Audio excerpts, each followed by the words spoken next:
This program features live coverage of an African safari and may include animal kills and carcasses. Viewer discretion is advised. Hello, and Jumbo from Kenya. We are in the Mara Triangle, and what I'm thinking we got there is a Savo cat starting our sunrise drive. My name is David, and on camera with me this morning is Archie. I'm not sure what time it is back home. Archie, how are you doing? And Archie has said it's a lovely morning to start with a Savo cat in the Mara. Every other time I see a Savo cat, the next thing I usually think of is a caracal. Now we'll go back to a Savo cat as I let you know. It's a very cold morning here. We are talking of 65 degrees Fahrenheit and 18 degrees Celsius. Well, first things first, allow us to say, to apologize for having a little delayed start because of some technical issues, which our engineering department has been working very hard to fix. And I think we are up and about and in business. Now, our eyes have disappeared. And I think that at that particular point, we had that Savo cat. The only thing we could see were the eyes, and either she has moved because they are always active early mornings and late evenings. Yeah, there it is. Thank you very much, Archie. And that's where she is. And definitely there, I want to think she's waiting for some sort of prey. And they'll always feed on small mammals. They could be getting rats. They could be getting mice. If they also get insects, they'll feed on them. They'll even get frogs. Hello there. And they stay very still. And the moment they spot something, you'd see how they jump. As much as that grass looks pretty tall, they can jump they can leap almost 2 meters over that grass to catch whatever they want. They also catch small little birds when they feed. So if there's small trail there for rats or mice, that's maybe what she's waiting for any rat to pass there or any mouse, and then she's going to pounce on it. Remember, ladies and gentlemen, our drive is always very interactive. So should you have any questions or comments, please send them through #SafariLive on Twitter, or you can keep talking to us on the YouTube comments. Good morning. Ideally, they're very solitary cats, like I would say cheetahs. Oops, or were you a jackal? Yeah, sorry, I mean, it must have been a jackal, not a Savo cat. Yeah, it's a black-backed jackal. From the eyes and the face, from what I saw, it exactly looked like a Savo cat. But I think it's a black-backed jackal. Yeah, it's a jackal. Come on, good stretch either way. And that was very confusing. Well, I should let you know why I would have called it a Savo cat, because it's still very early here in Kenya, and it's 5 o'clock, and we are in what we call infrared, pretty special camera. You can only see in black and white, and also that's why I call it a Savo cat instead of, actually calling it a black-backed jackal or silver-backed jackal. And I would request maybe her to apologize to me. Look at now how clear she is. And I think the whole idea for her to stand up is to correct me and saying, come on, David, I am not a cat. I belong to the dog family, and I am black-backed jackal or silver-backed jackal. Well, this, unlike Maverick, great comment, shake and stretch, and I think that happens a lot. All of us, just like when we wake up in the morning or when we sit in the plane for so long, we'll always wake up and stretch and try to, pull our muscles. That's exactly what that jackal did.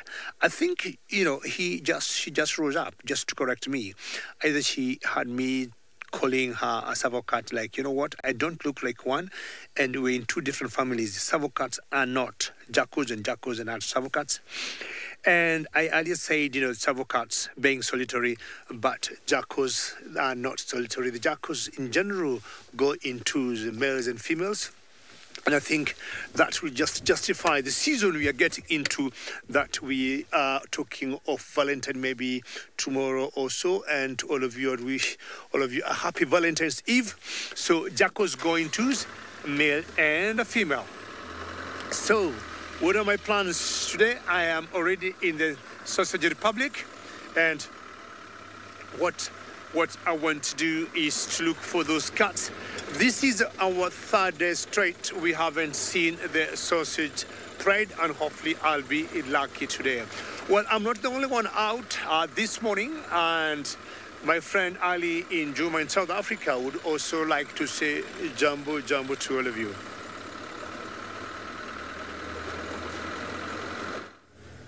Good morning, doing morning acrobatics in all sorts of ways. My name is Ali, and on camera with me today is David. And well, we are doing some acrobatics with spotlight cameras, just trying to figure out what is so early in the morning. If you've got questions, feel free to send them through using the hashtag SafariLive. Sorry, I apologize. I'm tongue-tied. I haven't had enough coffee yet this morning. Now, something got our attention, and it seemed like it was a little cat, or, well, we say a little cat because we're trying to be optimistic, but we don't really know what it was. It was moving in a strange manner, and it wasn't sitting too high from the ground, but unfortunately it's gone behind some. We cannot pick it up with the infrared, we cannot pick it up with the FLIR, with the thermal camera, so we're not really too sure what it was.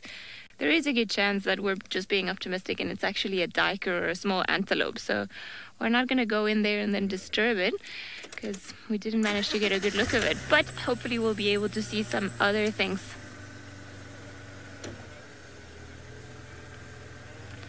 Okay, seems like the gremlins are attacking us, so we're going to send you guys back to David.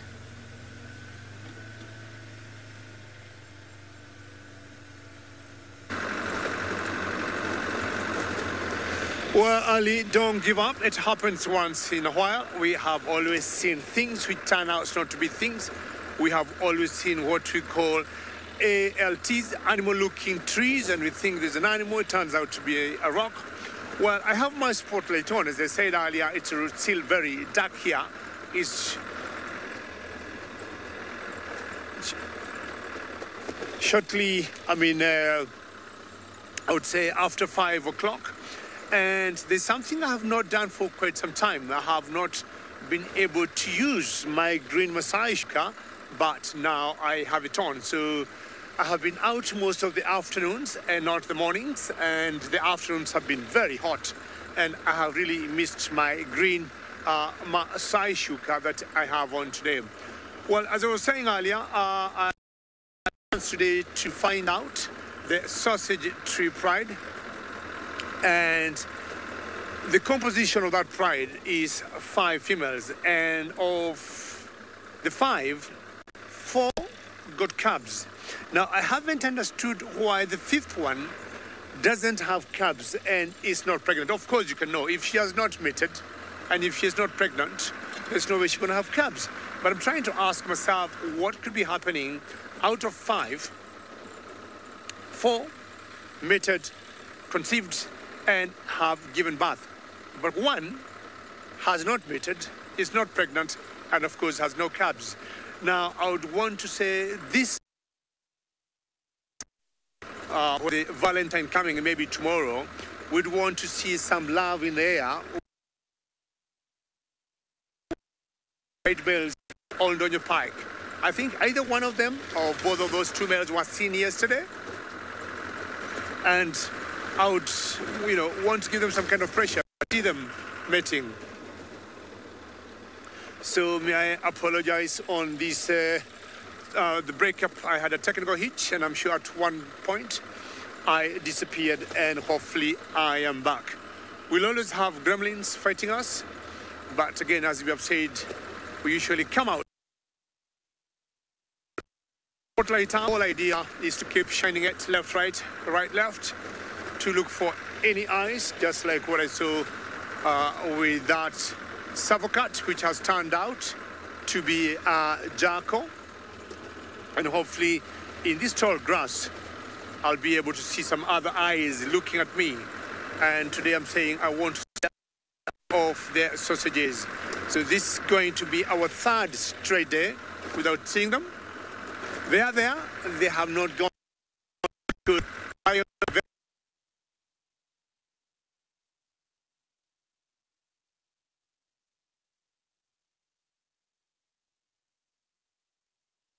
for those of you who joined us for the Safari Live, lots of rain, but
Well, my apologies again for these gremlins. And what I've done now, I've put on my gloves because I need to fight those gremlins and they're not going to attack me anymore. And let me just readjust my earpiece there. And this is a week that we call the Valentine's Week, or a week for lots of love in the air, not gremlins. And truly we apologize. I mean, to just get to your screens from where we are in Africa is quite some science. So once in a while we'll have these technical hitches. But again, as I say, the good news will always come out winning. Well, back in business, and this grass should provide some eyes for me. Otherwise, that is not going to help me. And if you look on the road, you can see how dark it is. The soil chemistry of the Mara is mainly black cotton soil. And there are lots of puddles of water on the road. So when we do off-road driving like this time around, apart from the grass, there's the other concern of getting stuck. So one should be very careful when you drive off the road. Well, the only good thing about the tall grass, animals like elephants are always easy to spot. Rhinos, and especially the black rhinos that we got in the Mara, are easy to spot. Buffaloes, definitely not a problem. With all the tall trees we got here, like the torchwood trees or the bosquii, when we see birds of prey perching on top, that also turns out to be of very big advantage. What I haven't seen this morning since I started driving from the camp is a scrub hare on the road. And I'm saying maybe not, or even I would say the night jars. I would say for only one reason: the road is very cold. And because it's cold, they'll not be getting any warmth from the road. Well, and talking of scrub hares, Ali, do you have one, or are you looking for one?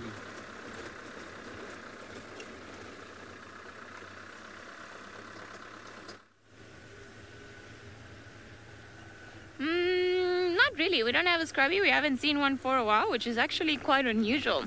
No, we just thought we had seen a small cat moving in the very dense, thick vegetation of the forest that is all around us. But no, we lost it. We couldn't find it. The FLIR didn't give us a good indication as to what it was. So it could have actually, just as I said earlier, been a diker.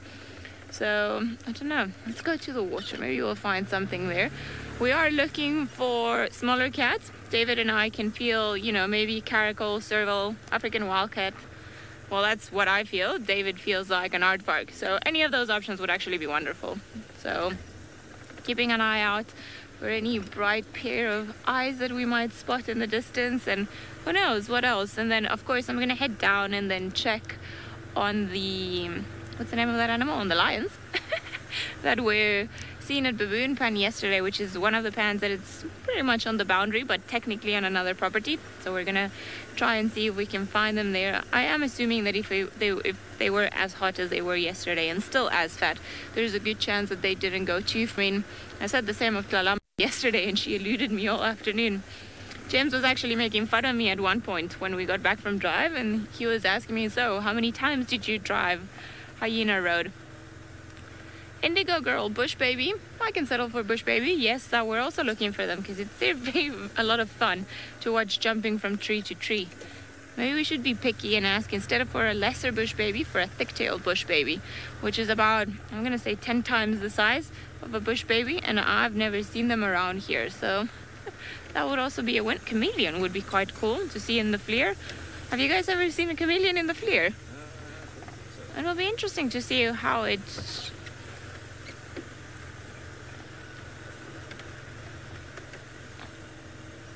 Not seen a chameleon in the FLIR. That would be quite interesting. I have this feeling that they might be quite a cold creature, but maybe I'm mistaken. Alright, chameleon it is. Chameleon would also be cool. It is the summertime, so there's a good chance that we're gonna see them. So just gotta keep on our night goggles on, I suppose, and then carry on looking for them.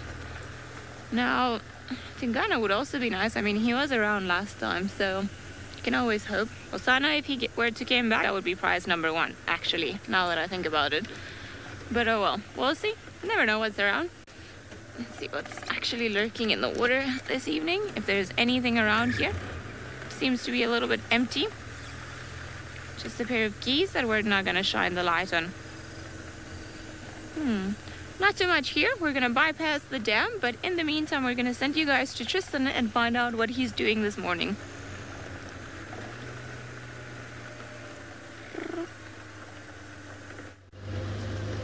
Well, indeed, good morning, everybody, and hopefully you're all having a wonderful day wherever you may be. Now, we are, as Ali said, let's start with that. My name is Tristan on camera. I've got BK this morning, and it is very, very good to be out with all of you. And we're busy tracking a pack of wild dogs is what we're doing at the moment. Unfortunately, though, we're about not even 20 meters from our northern boundary, which means that I'm pretty sure these dogs have crossed over into Buffalo's Hook, but let's just double check. It's the same pack we tracked yesterday on Bushwalk. They seemingly have spent some time in this area, but I'm just going to quickly check towards Sydney's dam side, see if they crossed there, because they've cut off of Gallagher's shortcut, but I didn't see which way they went. It's still obviously very dark, and so spotting tracks is really not very easy at all with the spotlight. And so I just want to double check. Now, it always helps if you're ever doing tracking and you are out and you have a light, the best way to do it is from this angle here. Tracks get obliterated. The angle of the light doesn't give you too many shadows, and it becomes really tough to see what you're doing. But if you drop your light down and you put it kind of on your side like that, you see you get a much sort of lower trajectory, and the actual shadows of the tracks stand out much better, and it's much actually easier to see tracks on a road. So often when we get to a sort of junction or something like that, you'll see that I'll just drop my light down on the road a little bit and just kind of scan from both sides, and that allows me to actually see if there are any tracks a lot easier than if I sit from up here and do it, because from up here it just becomes a white spot on the road and I actually can't really see what that track looks like at all. But when it's a lower light, there's much more of a shadow and it makes it much easier to spot in the dark. But even then, finding tracks is not easy, especially for a small paw like the dogs. You know, it's not exactly a very sort of big paw, and it's quite slender, and so it's quite tricky to actually spot their tracks when you're looking for them. But it doesn't look like they've come this way, which is in some respects good news. Maybe they've run east along the fire break, so we'll turn around at Sydney's dam and just after we've checked there, and maybe we'll get lucky. Now, a lot of you are saying it still doesn't sound very easy. Well, it's not that easy. I mean, it takes a bit of practice to see tracks in the dark. You'll often miss things like leopard tracks. If the road is quite hard in places, they're incredibly tricky to see. Even things like wild dogs, if it's just one dog running around, you've almost got no chance. But things like lions are actually quite simple. And also what you look for when you're driving around is on these roads, it's quite tricky to see it now, but essentially what you've got is these ridges that the tires make as they go along. So there's this tire tread pattern that runs down the road. Now, when you're driving and looking for tracks, you're not actually looking for a single track, so you can see that tire track pattern. What you're looking for is a break in that pattern. So when you see a break in the pattern, you know that something has walked there. And that's generally because obviously a pad of an animal or a foot of an animal is smooth, and so that little ridged pattern of the tire's tread gets broken, and it becomes much easier to be able to see the tracks. And so something like lions is very simple because the track is broken all over the place. But something small like a leopard, particularly if it just goes straight over, is almost impossible to detect. You need animals to actually walk on the road to be able to see their tracks nicely. The thing is about these dogs, though, and what makes me think that we're not going to find them, is that I can't smell them. Now, it sounds funny, I know, but with wild dogs, you smell them often. If you're tracking them, you smell them before you see them because of the pungent odor that they've got. Where they've moved past, you often pick up their scent, and then they're quite close in front of you. You find them fairly close by. But these ones, there's no dog as we were following the tracks, which indicates that they're there last night. Either early last night or later. Difficult to tell. I can't really get out and actually see what the insect is on top of it, but it looked like they were fairly good, though, I suppose. Right, well, quickly, apparently the signal's not great, so while I check it, you back across to Ali.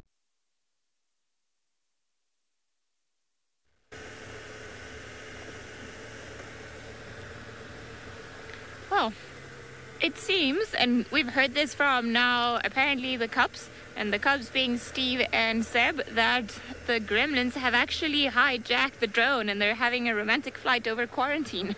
So while they've been trying to fight all of the gremlins to get the drone back and up and going so we can see some of our beloved animals. But for now they're not having any luck, but just know that they are actually trying their best. So in the meantime, we'll still carry on being out here and looking for things. Indigo Girl, we did actually manage to see a bush baby, but unfortunately it was so far away that we could only see the glint of the eye for about 2.5 seconds, and then it jumped all the way to the back of the trees quite far away. And we're not really allowed to off-road for bush babies, so we couldn't really follow it. But they are around, which is a good indication. And I wonder if Cheetah Cutline is not a good place to go look for aardvark. I feel like it might be. So remote, not too many things drive around there. I feel like that's where we're gonna head, just in case there's anything lurking up there. And who knows, maybe those wild dogs even went that way. Although I'm sure we'll find out a little bit more. As Tristan was saying, is very hard to track in the dark. So we've actually been stopping, and every now and again we look at tracks and we're like, oh, can you see that? No, can you? No, what is it? I don't know. So it just takes that much more effort to try and figure out what it is that we're looking at.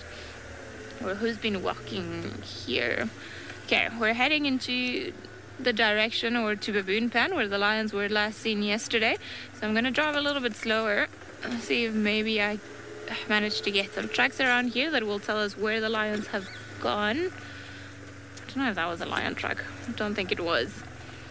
And we'll see. Hopefully they'll be around here, still happy, full bellies, and we'll see what they get up to at night, which is always interesting. We have this conception that lions actually sleep for a very long time and then they move and go and up and down the whole evening, but often that's not really the case. They tend to, is there hyena tracks on the road? They just tend to have activity throughout the night. So they'll be awake for a little while, they'll sleep for another while, so up to midnight really they don't get up to all that much, or until midnight, and then they stop, they have a snooze, and then they start moving around 4 o'clock in the morning again. That would be our general assumption. No tracks around here, so if they went somewhere, which is very likely, they didn't walk on the main road. And I think this is the quietest I've ever had this main road. I feel like it's out, we should, just party and be like, yes, it's ours. But maybe, okay. Come, kitties. Any kitties. Even the puppies. The puppies would also be good. See what they get up to at night. Okay. Wendy, you can drive. Come on.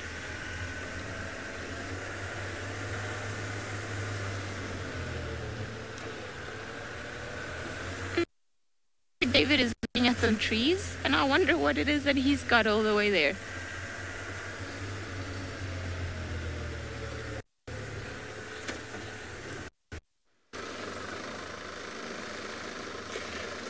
Well, Ali, I thought I'd look at some tree, and this is...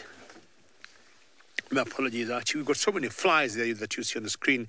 I'm not sure which bugs these ones are, but a few of them are trying to sneak in my mouth and Archie's mouth, but we are lucky just to close our mouth on good time. Now, every time you hear me talking of the sausage tree pride, I would want to tell you, for those of you who have never known, why we call them the sausage tree. Well, the tree you see there is called a sausage tree. We name our characters. Let me see, we name our cats either leopards or lions, depending on a few things. Maybe one on their behavior and two on their physical, characteristics, how they look, like the amber eye, or, if they have, like the short tail on one of the Quichua males that have half tail, that's how we get the nomenclature for these animals here. Now, the sausage tree pride all of them love to climb trees, but in particular, they like to climb this particular tree here that is called the sausage tree. And why do we call it the sausage tree? It's because of the fruit that you see hanging there that take the shape of a sausage.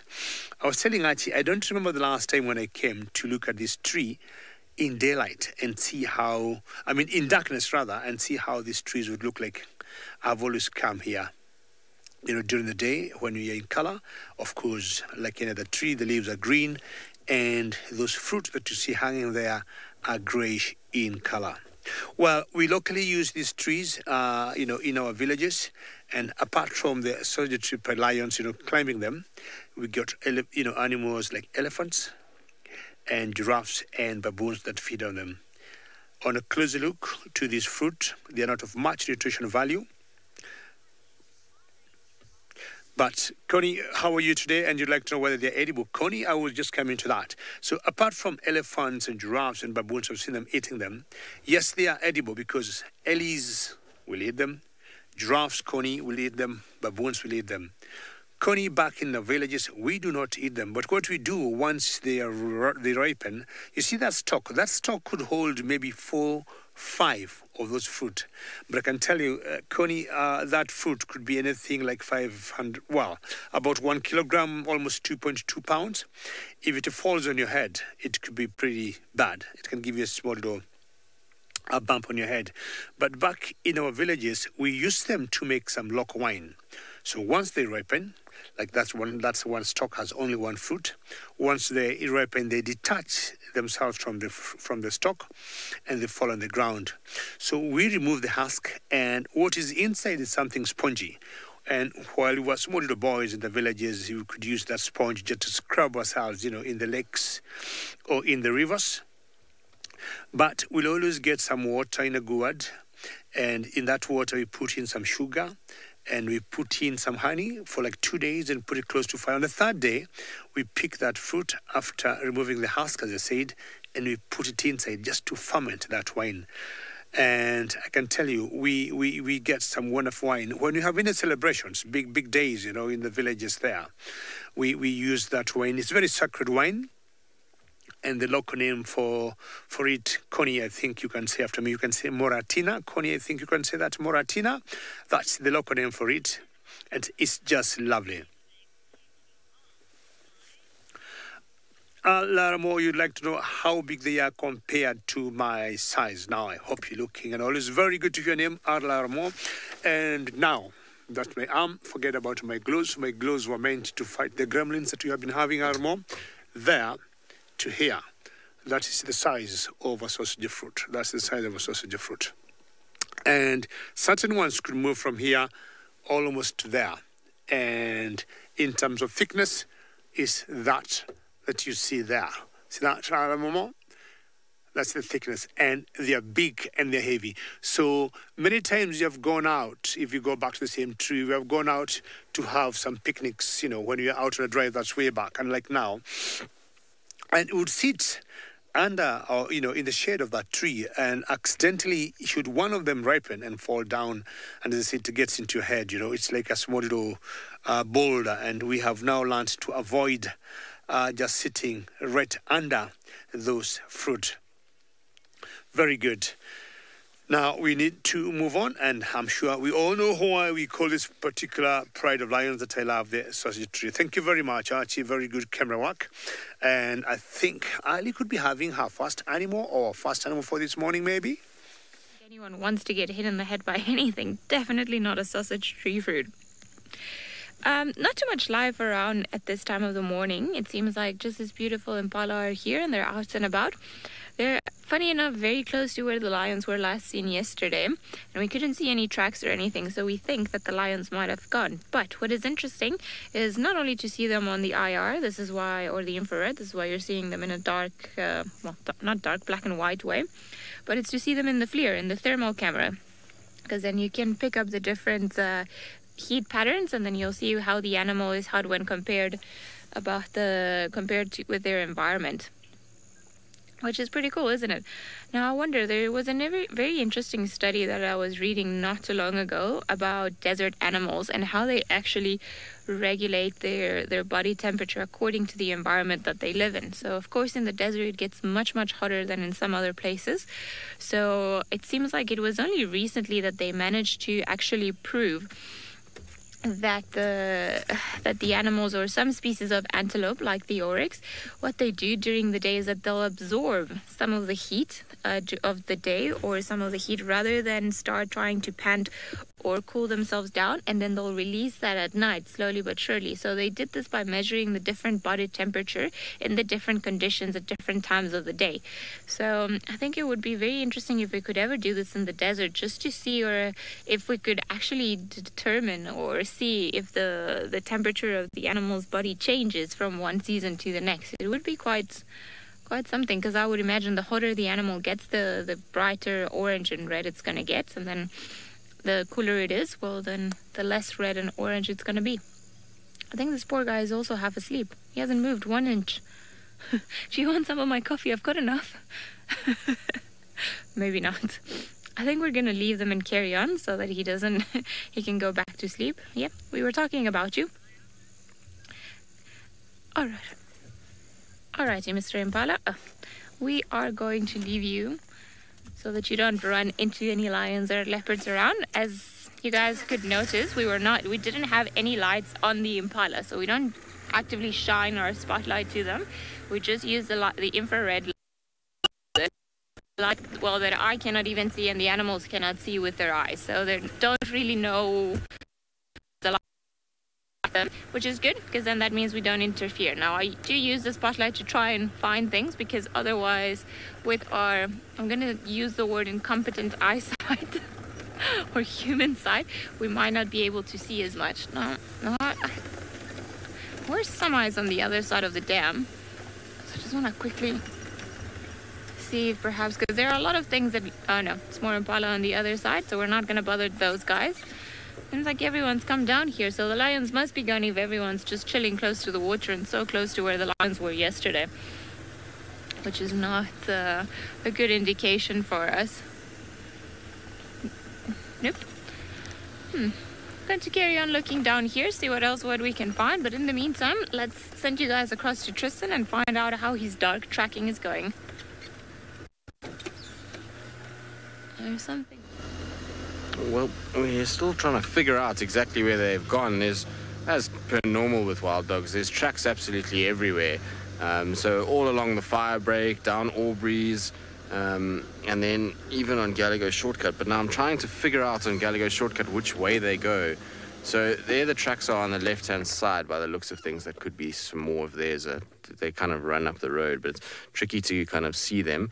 So if BK goes in there, you'll see there's some markings that cut the tire tracks. So just come down a little bit, BK.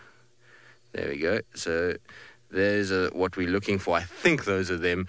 I obviously have to try and kind of get a bit closer before I can actually see whether or not it is theirs. I can see they kind of were up and down here a little bit.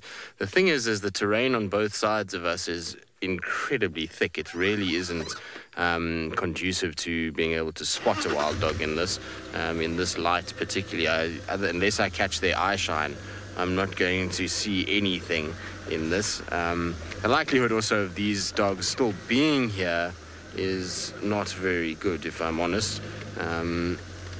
And the tracks themselves, while they are fresh, don't seem, when I say seem, don't seem to be kind of heading in a place that's good for our direction. So we're now heading kind of more northwards. So this is hyenas that are obviously following the dogs as well. That is here. So now the dog tracks seem to cut off, but I don't know which way.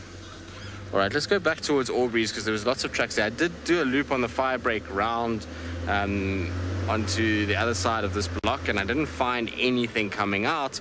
It's not to say that they didn't, though. The kind of ground on that side is incredibly hard, and so I might have just missed where they went. My feeling is that they came in from the western side along the fire break, turned down Aubrey's, and then came up onto Gallego Shortcut, and then from here I thought maybe they would have gone east, given that if that was their direction they were traveling kind of eastwards, but I can't seem to pick up anything to indicate that is exactly what they've done. So at the moment, maybe going back west, maybe some of the pack was here and there was a bit of a splinter effect that took place. Some went up towards Gallego Shortcuts and then they regrouped back on Aubrey's again. So that's what I'm going to go and just quickly have a little look for and just see if there's any sign of them that side. Failing all of this, then we're going to go and head more towards sort of central area. try and see if we can find Kalamba instead. Lauren, do they have scent glands that create stronger odor than others? I don't think it's glandular that causes that smell. Maybe it is, I don't know. But they certainly do smell much stronger than all of the other predators that we have out here. I mean, obviously lions and hyenas can often take on the smell of the carcass that they fed on. So when they've been kind of head deep in a rotting carcass, then they get that rotten smell. But that's not how they smell naturally when they kind of clean and when they're not feeding. When they're not feeding, they smell pretty normal, actually. In fact, much like a domestic animal would smell. So you can see here there's lots and lots of tracks all over this road for these guys. They've run up and down and created a rather big mess. So pretty much all of those tracks are for wild dogs. And so we're going to have to look around. There's also a few hyena tracks by the looks of things, kind of scattered in all of that mess that you see there. So let's just check where these go and see whether or not I'm right in thinking that potentially they all met up here again. But I mean, literally the whole road is just a wild dog track at this stage. So I'll have to have a little look. Just my feeling is that these are where they kind of went south and then towards Gallagher's shortcut. But I could be wrong completely. Maybe these are the fresher ones. Although it looks like they've already cut off. What's that there? There's some eyes there. I just don't know what they are yet. I'm just trying to see. No, it's a birdie. Let's not shine on that. Some of the birds are still sleeping, so let's not wake them up by a rude awakening with the spotlight. Anyway, we're going to keep looking. We're going to try to see if we get any luck. In the meantime, though, let's send you across to David and see how he's doing up in the Mara. Well, Tristan, good luck with the dogs, and I am here, and I can tell you we have more rains where we are than where we started near the camp. And earlier said the soil chemistry of the Mara in general is the black cotton soil. So when it rains, it becomes very sticky and very soft. So apart now from the challenge of being very careful not to drive in the tall grass, even on the road, you have to keep calculating and you make your judgment correctly. The times you need to move with a normal four-wheel drive. A Land Rover, like what you normally drive, they are always on.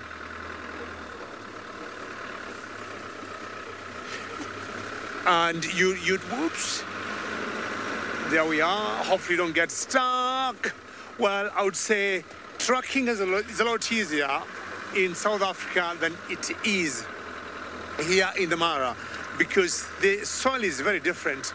Here, if an animal, for example, walks on this particular road, it's very difficult to leave any tracks. And then if you look left and right, it's all grass, So it's a lot easier to truck in Juma than it is here in the Mara.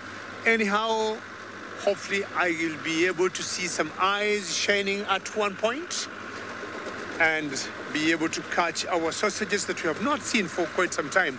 I was saying earlier, this is the third day these girls have gone missing, and last week, there was a particular time again, they disappeared. This is becoming fun, eh? They disappeared for 3 days and then they showed up. All right, there we are. And do you imagine all this is happening on what I would call M25, good road, eh? I don't know how it would be if I was doing off-roading, so we have to be very careful what we are doing today.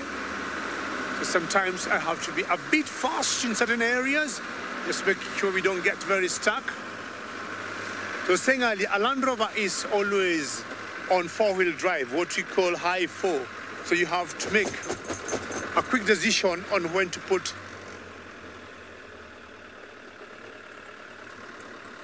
Kathy, good question. It's always very safe where we are. And Kathy, so long as you remain in the car, everything is fine. But Kathy, should you come out of the car, for example, now you got your spotlight, you have to go a whole 360 and make sure there's nothing.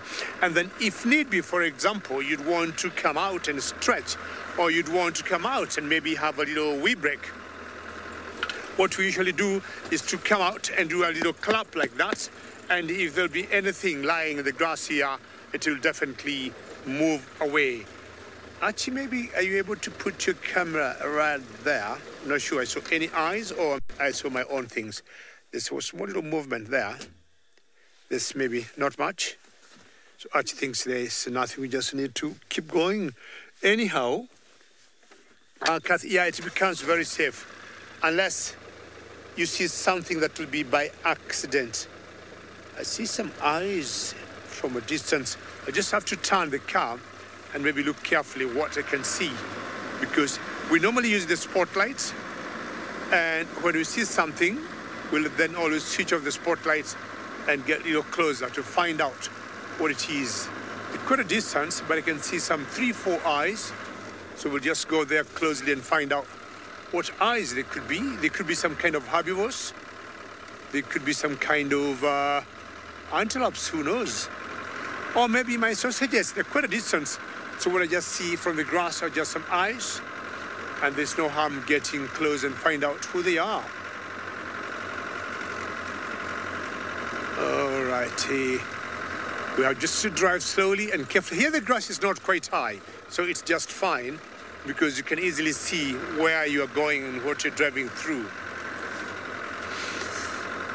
3 days without the lions. Hopefully this will be the 3rd day. They behaved like that last week. Hopefully they'll come out today. And I think Steve Ovo is out on the drone somewhere. Let's find out how Vov is doing.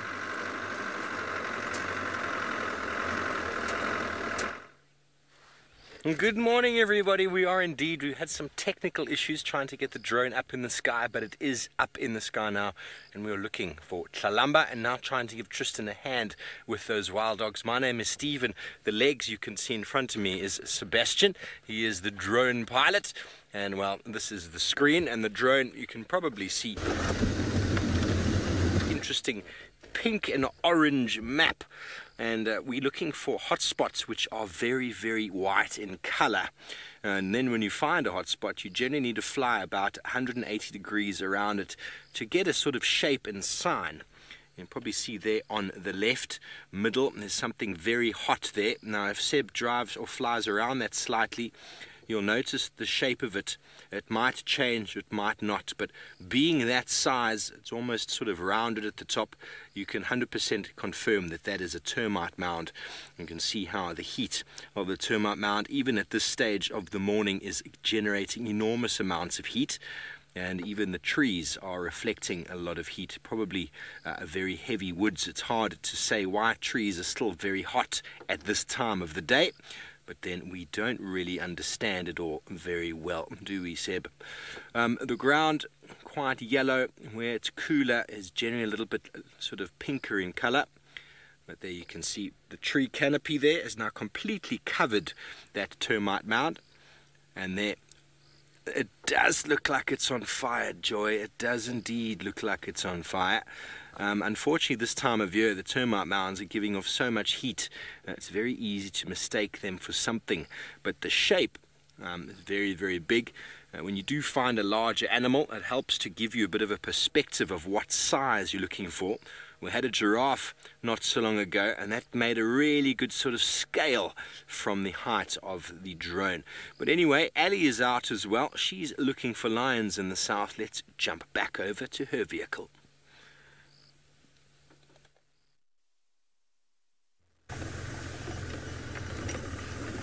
Well, at this stage, I'm just looking for anything that might be alive and moving in the darkness, because it seems like everyone's asleep, tucked in the bushes.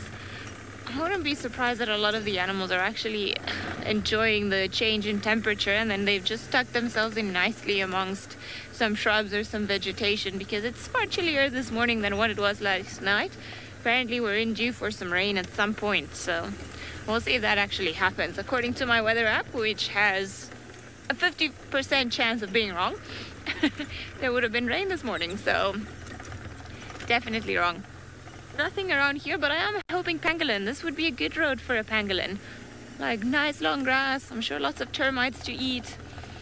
So anything would be nice at this point.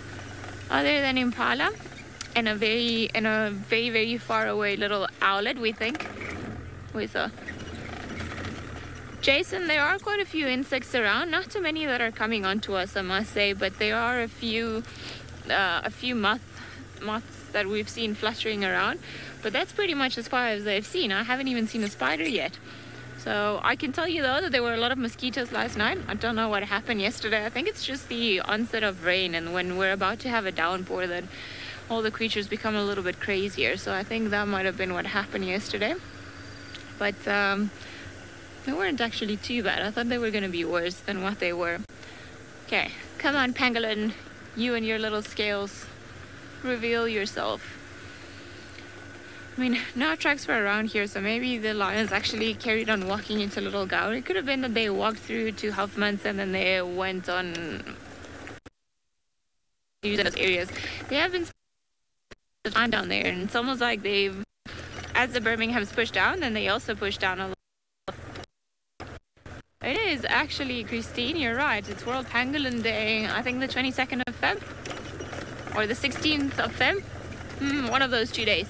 I think it's the 16th, and then World Rhino Day is on the 22nd of September, and this is why I've got it right. The 15th says Emma and FC. Okay, well, this week.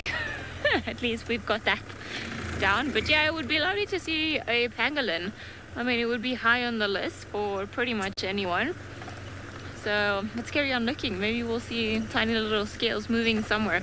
Because they're tricky. They're also not easy to find, even when they're moving in open areas, because they look like, I don't even know, like a piece of elephant dung almost that is moving with its tiny little legs. What are these tracks? Old squash hyena tracks. Okay, carry on. Not there. No leopard on that tree. Unfortunate.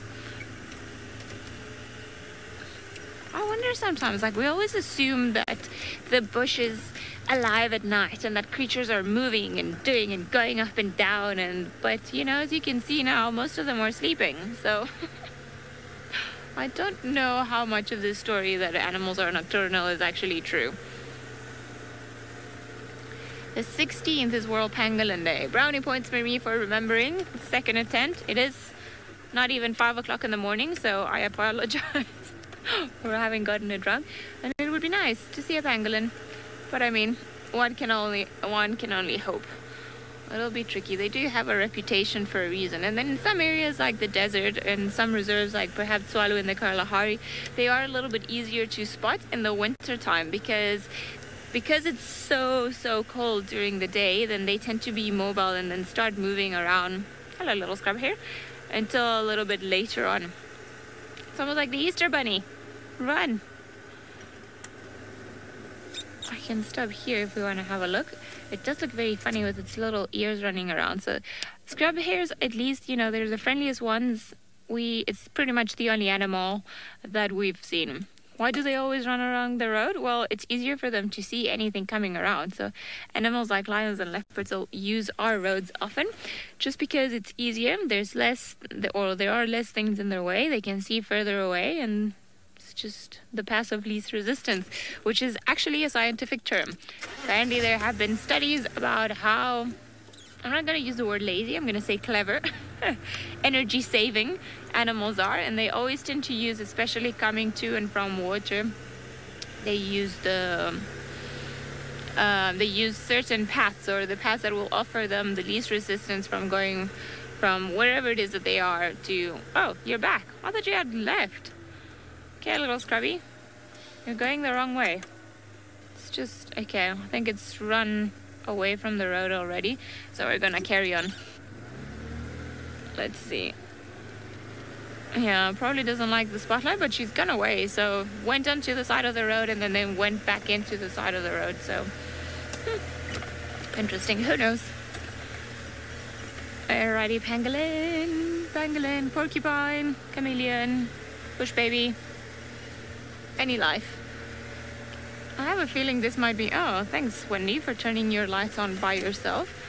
I feel like these cars also, they get tired and then they decide certain things are not worth it. Let's see, anything down there? No. Anything up here? No.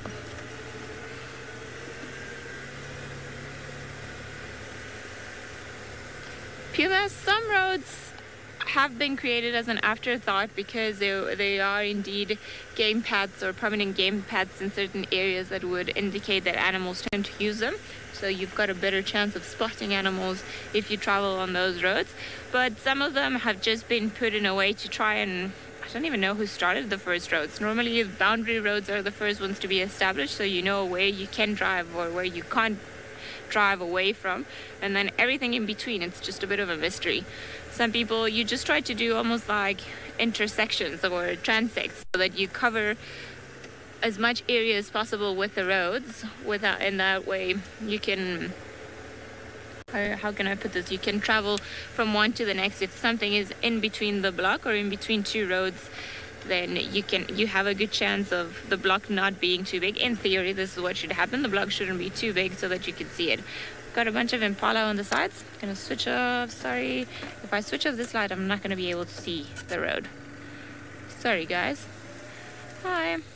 I'm not gonna bother you too long. We're just here passing by, because we've seen some of your family members before.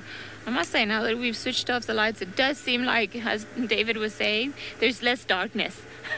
So slowly but surely, the sky is starting to become a little bit lighter. There aren't too many stars around. So, that is also like, that is such a pretty shot. Look at that. Like the quintessential African shot. The dead tree, the sky at the back, the antenna for SafariLive wiggling all around. I mean, perfect. No, not too many stars that we can see. I think it's pretty cloudy all around, so maybe we'll get some rain. I would be very happy if we did, because we still need a lot of rain to make for how hot it's been, and just to make sure that there's enough for the rest of the season.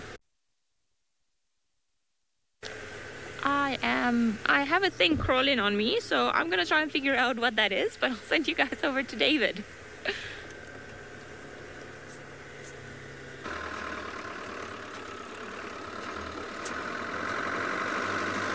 Well, Ali, be very careful because it's still very dark. And not sure whether you're in shorts or in long pants, because anything could be crawling on your feet or legs. Well, I am in pants myself because it's rather chilly. And I have finished maybe one block that I've always seen the sausages. I have been combing that whole area. None of them has shown up. So what I'm looking for now are big animals. I'm looking for elephants or I'm looking for buffaloes. And if I'm lucky to see buffaloes, I would also feel that the sausages will not be very far from there. And either from a distance, I've seen an elephant. Let me just go a little closer. I've got a very good spotlight, but Archie's IR camera cannot reach that elephant from where we are. So just need to go a little closer. It looks like a small little family, as much as I still keep enjoying how the car is just swinging left and right.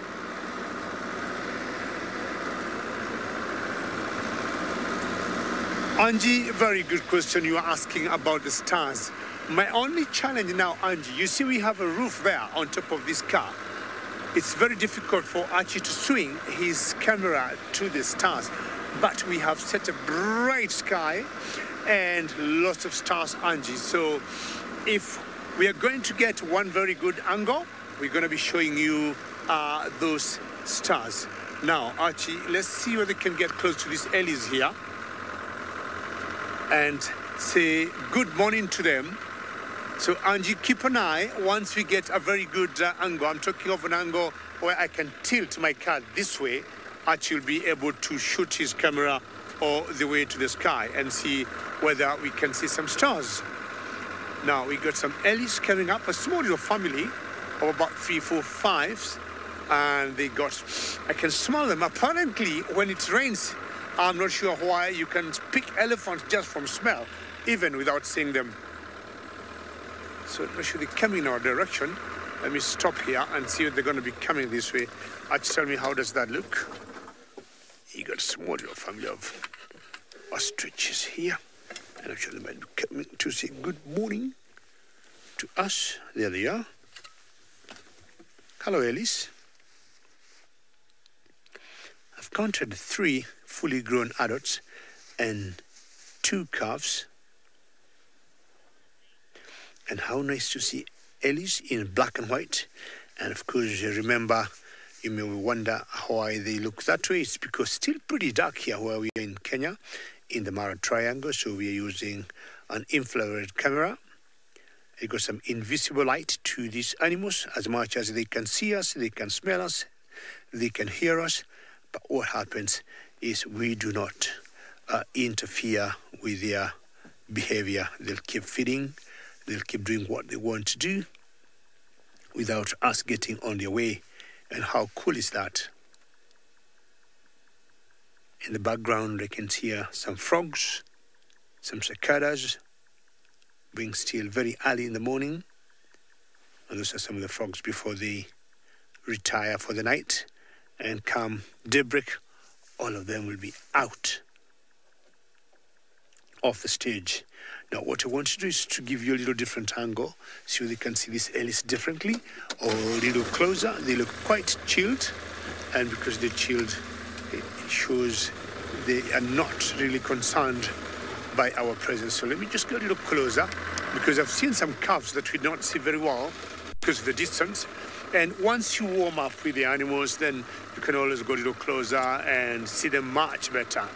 But of course, there are what we call trigger signs that you'll always read on all these animals. Once you notice they're not very comfortable with them, you don't go very close. Elephants are very good. They are in black and white, telling you what they want and what they do not want. The most unpredictable animals here we have learned are like buffaloes. Buffaloes, you will never understand them, and I don't think. Snazzy, you're asking if animals can see their shadow. That's a very good question.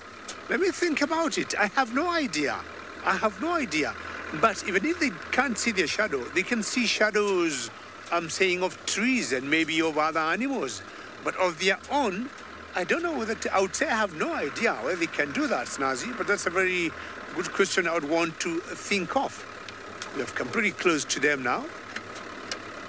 So let's see how it looks like from where we are. And it's pretty good family. There's pretty young calves there that I want us to have a look at. All right. Yeah, I would want to know really whether animals do understand or digest their own shadows, and see now how close we have come to this family of Ellis.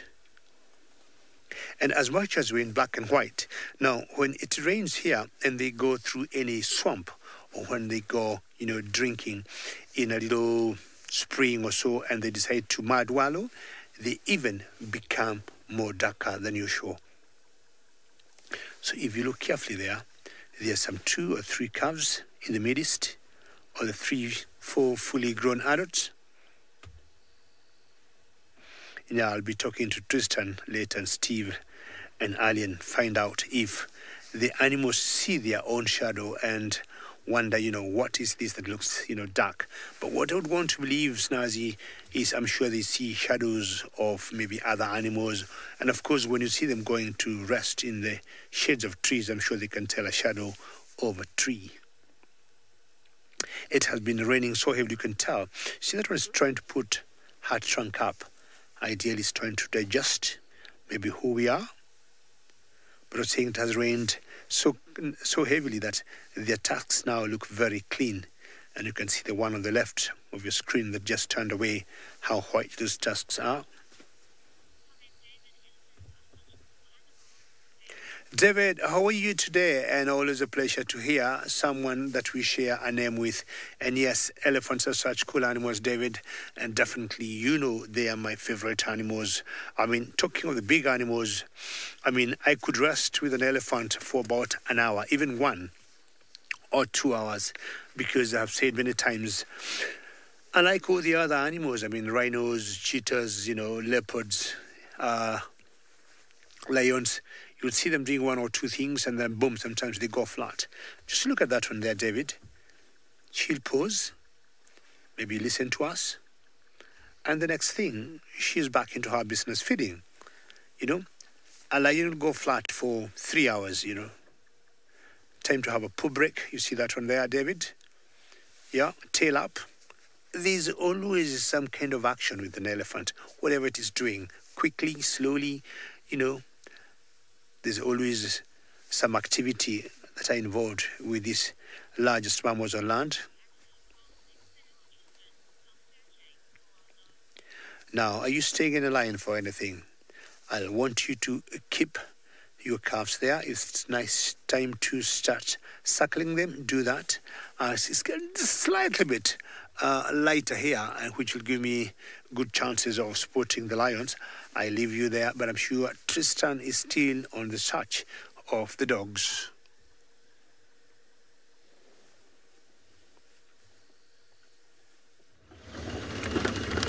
Well, David, not very well is the answer. We can't find where these dogs have gone.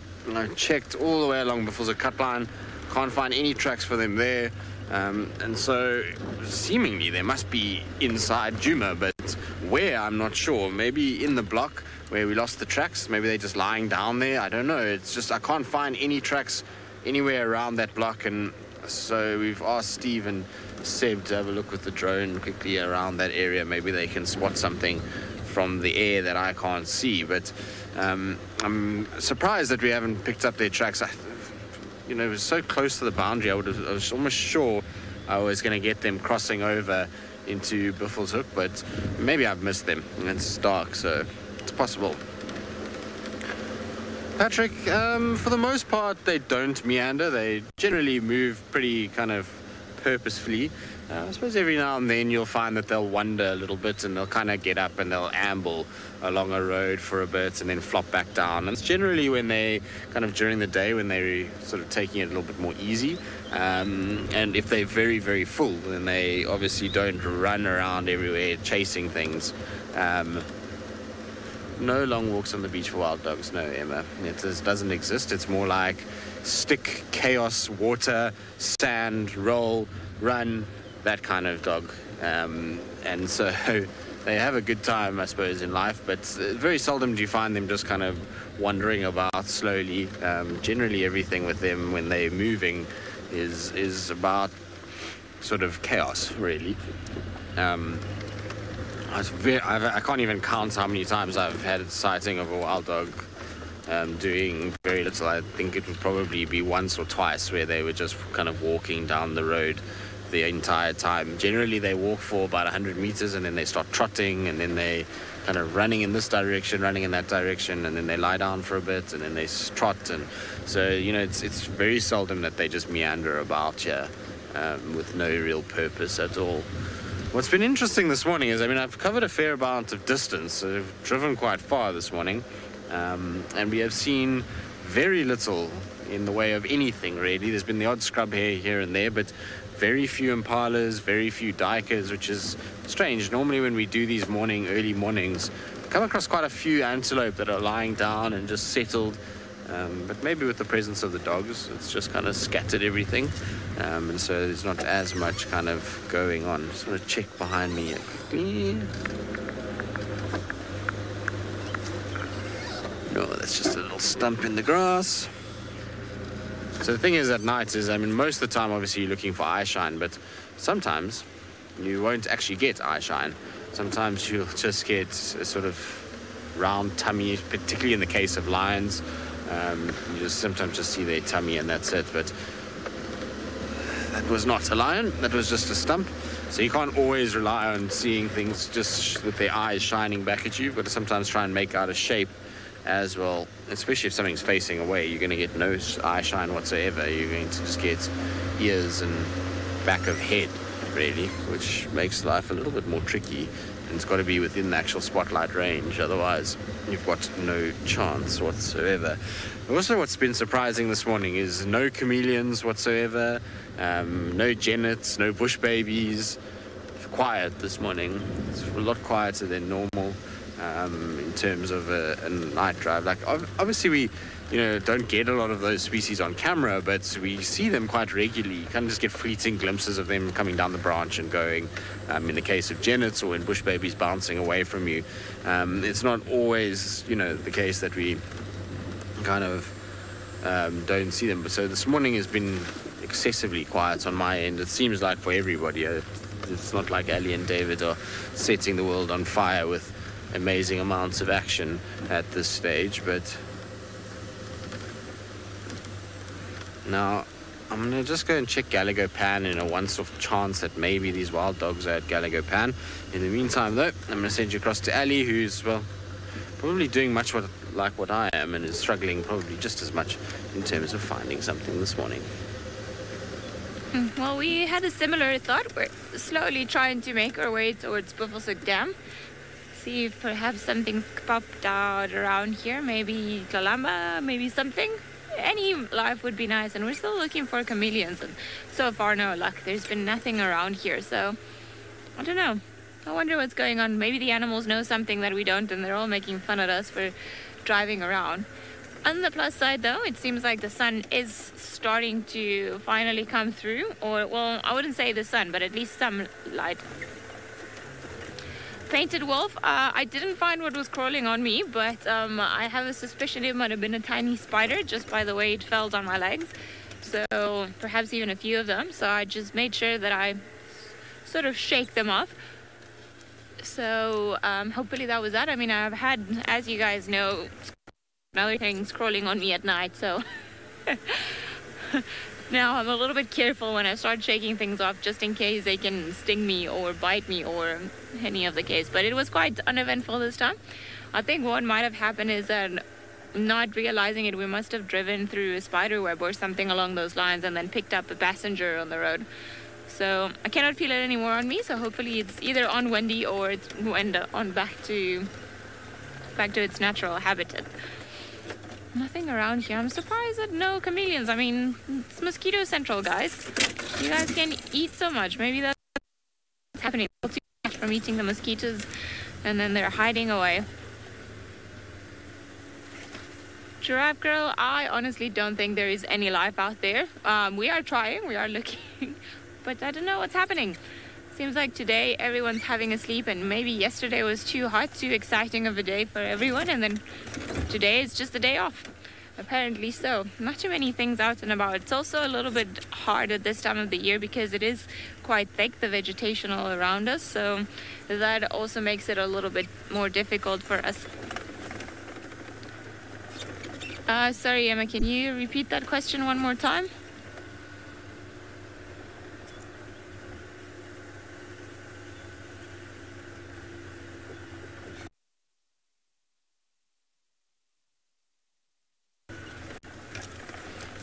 Catherine, there can be more activity overnight if there's a full moon. A lot of the times you'll see that the antelope species will feed more during the time, or perhaps be a little bit more active than what they are in a dark night. However, it is a known fact that also for predators, a full moon is not the best hunting opportunity, or not the best time, because their prey species can spot them from quite a distance because of the extra light that the moon provides.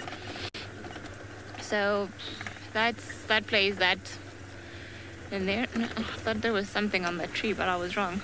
Another scrub hare. Well, you know, at least we know there is some life out there in the form of tiny scrub hares, but the rest of it, I'm not sure where it's gone. Maybe they're all having a convention somewhere. Maybe they're watching us on TV, laughing at the humans driving around. I feel like if animals had a sense of humor, they potentially do that, and I think leopards do have a sense of humor, and they probably lie down next to the road and be like, viewer or person or driver number 10,015 for the day that hasn't spotted me. Maybe that is their way of playing hide and seek, and they just have a very funny sense of humor. Well, funny for them, not so much for us. Alright, Buffelshoek Dam, you're not too far. Maybe they have a bingo, says Emma.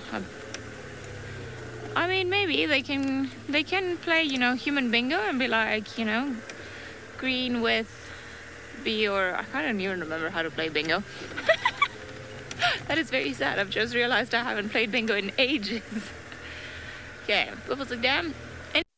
Around here, where's Lalamba? Yeah, I was thinking more of Cluedo actually, you know, but it's Cluedo leopard version, as in like, who drove over that marula tree? You know, green car, you know, girl driver, and that's it. My imagination is coming to an end now. I mean, it is starting to look pretty, really pretty. very, very pretty. It's very... Yes. Can we move it to color, Emma? Would that be nice? Because it's a very pretty, almost sunrise. Just the dawn. Can't even think. And slowly but surely the colors, the red colors are starting to come around. Look at that. Isn't that just beautiful? I think you were right, David. David was actually the one that called it earlier when he looked at the sky, and he said that it was going to be a beautiful sunrise. I was a little bit skeptical, but I do think that is stunning. I mean, look at those colors. I always find that whenever we have clouds in the sky, then the sunrise or the sunset tends to be a million times better. Without the clouds, we wouldn't have this extra add-on drama to the scene. So pretty, and with all those trees back there. Imagine if we could have like an elephant silhouette like in the background. Like the background is very far, or the horizon is very, very far from us. So I don't think it would even be physically possible, but a girl can dream. Everybody's starting to wake up. Finally, guys, we've been waiting for you. Can you hear the dawn chorus now going on?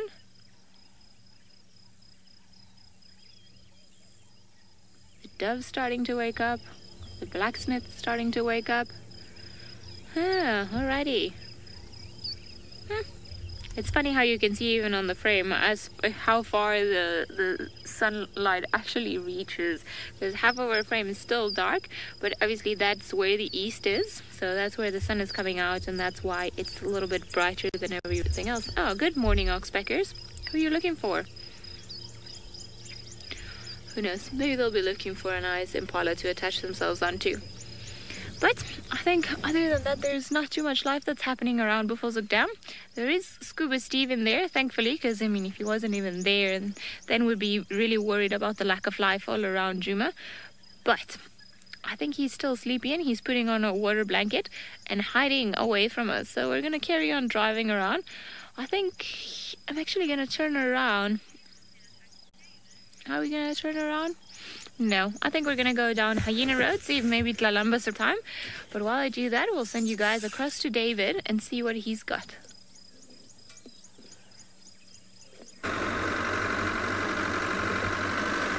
Well, Buffelshoek, there's always one hippo. I remember every one time I could do a drive in Djuma, and I think the name was Scuba Steve, who never left that particular waterhole, and hopefully he is still around.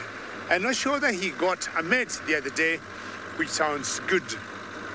Now, talking of conventions of animals, I do not know whether that could be the case also here in the Mara, because it has been a bit dry, and I might have missed that one. But what I'm trying to say, I think here the animals, what they have done, they have gone to prep themselves for Valentine tomorrow. And now, hopefully, in the next 12 hours, we shall be seeing who will be best dressed for Valentine. And I think that's why we are not seeing as much. But I'm sure once we get to daybreak, which should be any time the next half an hour, it will be a different ball game. I think Valentine's Day is on Thursday and today's Tuesday. What day is today? Today's the 12th? Yes, I think 2 days. I'm 1 day ahead. I'm trying to bring it much faster than it should be. You're right, it's on Thursday. Today's the 12th. Yeah, we got 2 more days, yes. So we got another, 48 hours. Thank you for that correction, Em.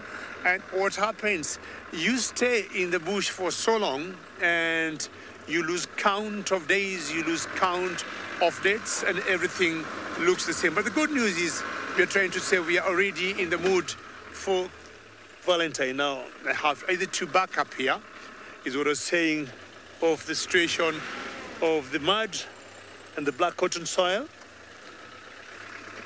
And I have to use maybe more momentum as I go up. Let's go. Let's try this now. Yes, I'm winning. Okay, one more time. Just have to back up a little bit.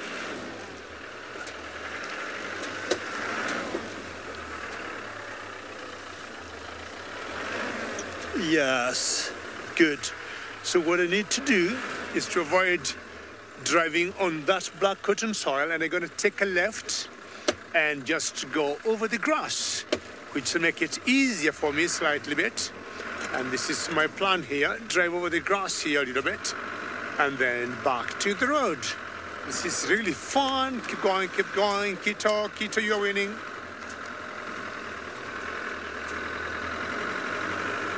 Joe, what was your question there? Do we see the animals more in the light than the darkness? Yeah, we just did it very well. And hopefully, I thought, Joe, very good question. And you'd like to know where the animals do see the spotlight? Yes, Joe, they do see the spotlight. And what we do, once they see it and we see them, and what you normally see first, of course, is the eyes. We automatically switch it off, and then we engage our infrared. Yes, they do see the spotlight, and that's why we very minimally use the spotlight, not, of course, to keep disturbing their eyes. The spotlight just helps us to spot them, and of course, we need it because on the road also, we need to know where we are driving. We get so many birds like the nightjars on the road. We do not want to run over them. Sometimes you see terrapins crossing the road, tortoises crossing the road, or even snakes crossing the road, just like the other day. Steve had a black mamba, so we don't want to drive over anything. So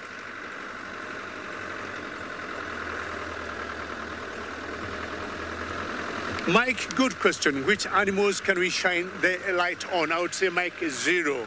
I would say zero because all this, Mike, you see here is artificial light. And anything, even you, Mike, or even me, you'd imagine someone shining some torch light on your eyes is definitely not good. Not one animal you are allowed to shine lights on because ideally you're going to blind that animal. Nothing big gonna happen, but look at yourself, Mike, in the darkness, someone shining lights on you. You're not very comfortable, and definitely you cannot see very well. So, Mike, I would say zero animals you should shine lights on. So again, as I say, the spotlight is just a guide to help us, spot the eyes that would glare in the grass or in the bushes. And once we see them, switch off the spotlight and use the infrared. On the road, of course, the car also have some lights, and that helps us to make sure we do not run over anything crossing the road. With the rains like this, we'll get certain, say, reptiles shifting from one area to the other, or an animal that was feeding there, going to that side, or moving back to its little den. We do not want to run over them. Right, just about to get some good daybreak here, maybe the next 20 minutes, which will be very good. And maybe I'll have better luck in color or in daylight. Again, remember the challenge I said we have is the very tall grass, which makes it quite difficult for us to spot anything in it. And I'm very happy you are having fun, as I was having that little cruise, getting a little stuck, and Archie was saying, come on, move it, come on, David, put more gas. And we have found out on a black cotton soil, you don't need to put more gas, you just need to slowly build your momentum and get over the mud. So I'm coming now to a bigger road, what I would call an M25 in our Mara standard, and hopefully we'll have a different feel of the ground. And here I'm guaranteed there's no way I would get stuck. So I got from low ratio and now do the normal high ratio. You remember I was saying earlier, a Land Rover is always on four-wheel drive, and unlike a Land Cruiser, only when you feel you're getting stuck, you engage your low ratio, which gives the Land Rover a bigger torque and it becomes more powerful. All right, where are these sausages now? A lot of poo on the elephant.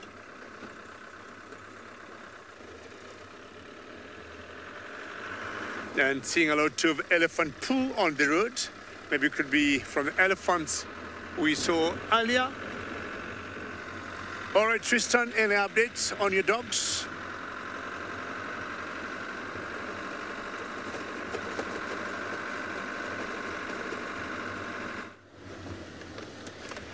No, David, I'm afraid not. Nothing is happening at all this morning. It feels as though we're driving in a ghost town, and no one actually wants to play with us and wants to be out and around. So we're just driving everywhere and just hoping for the best. Oh, look, there's some life, BK.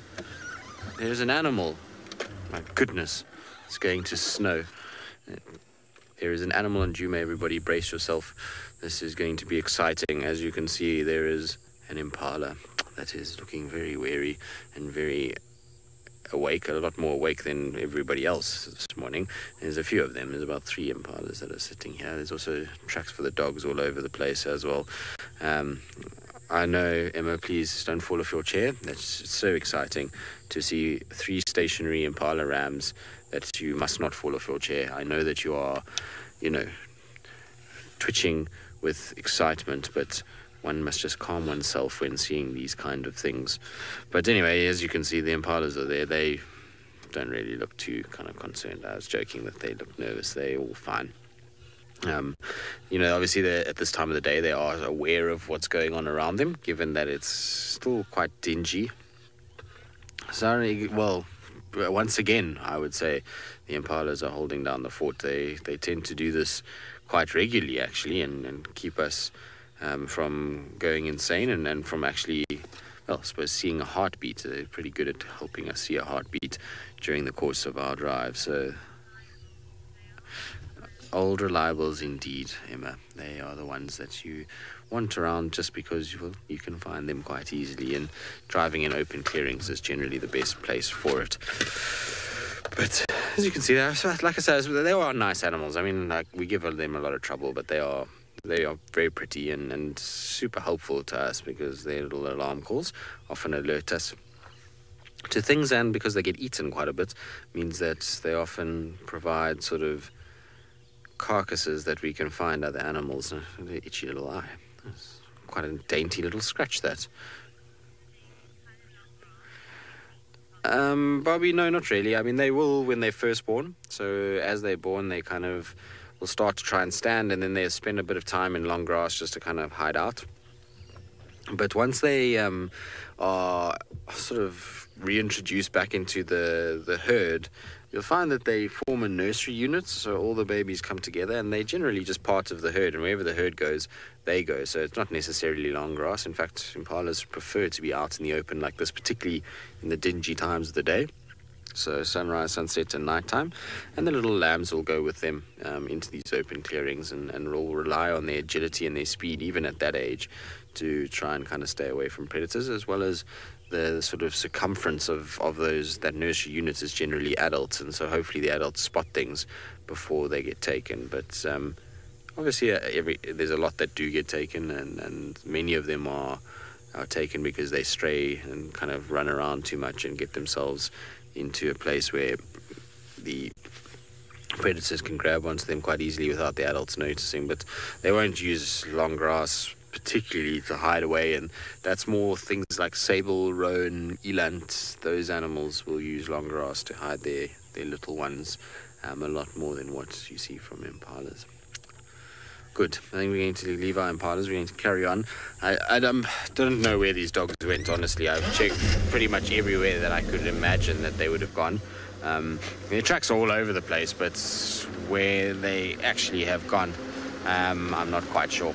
But it's getting to that time of the day where we can probably start thinking about going out of this drab black and white infrared and going into color. And I believe Ali actually has gone into color, so let's go across to her so you can see the bright, beautiful world.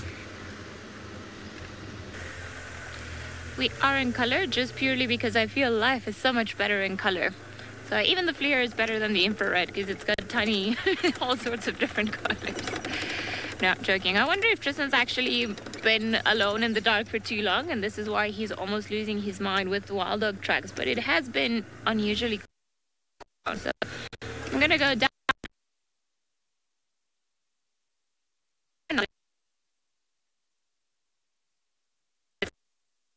Around, and then no, I'm not gonna go check out the road.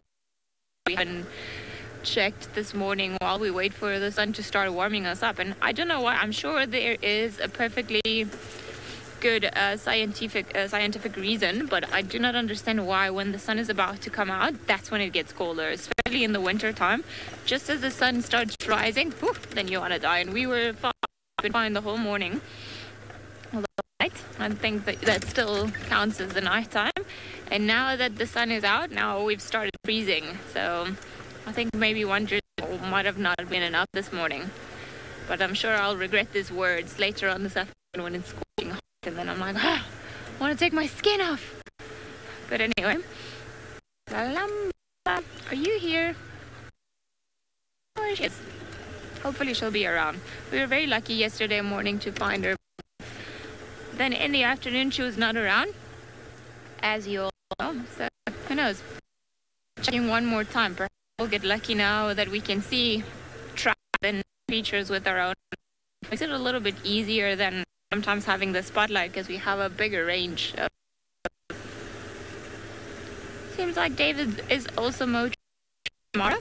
I hope that he's going to have a little bit of better luck than what we are currently having.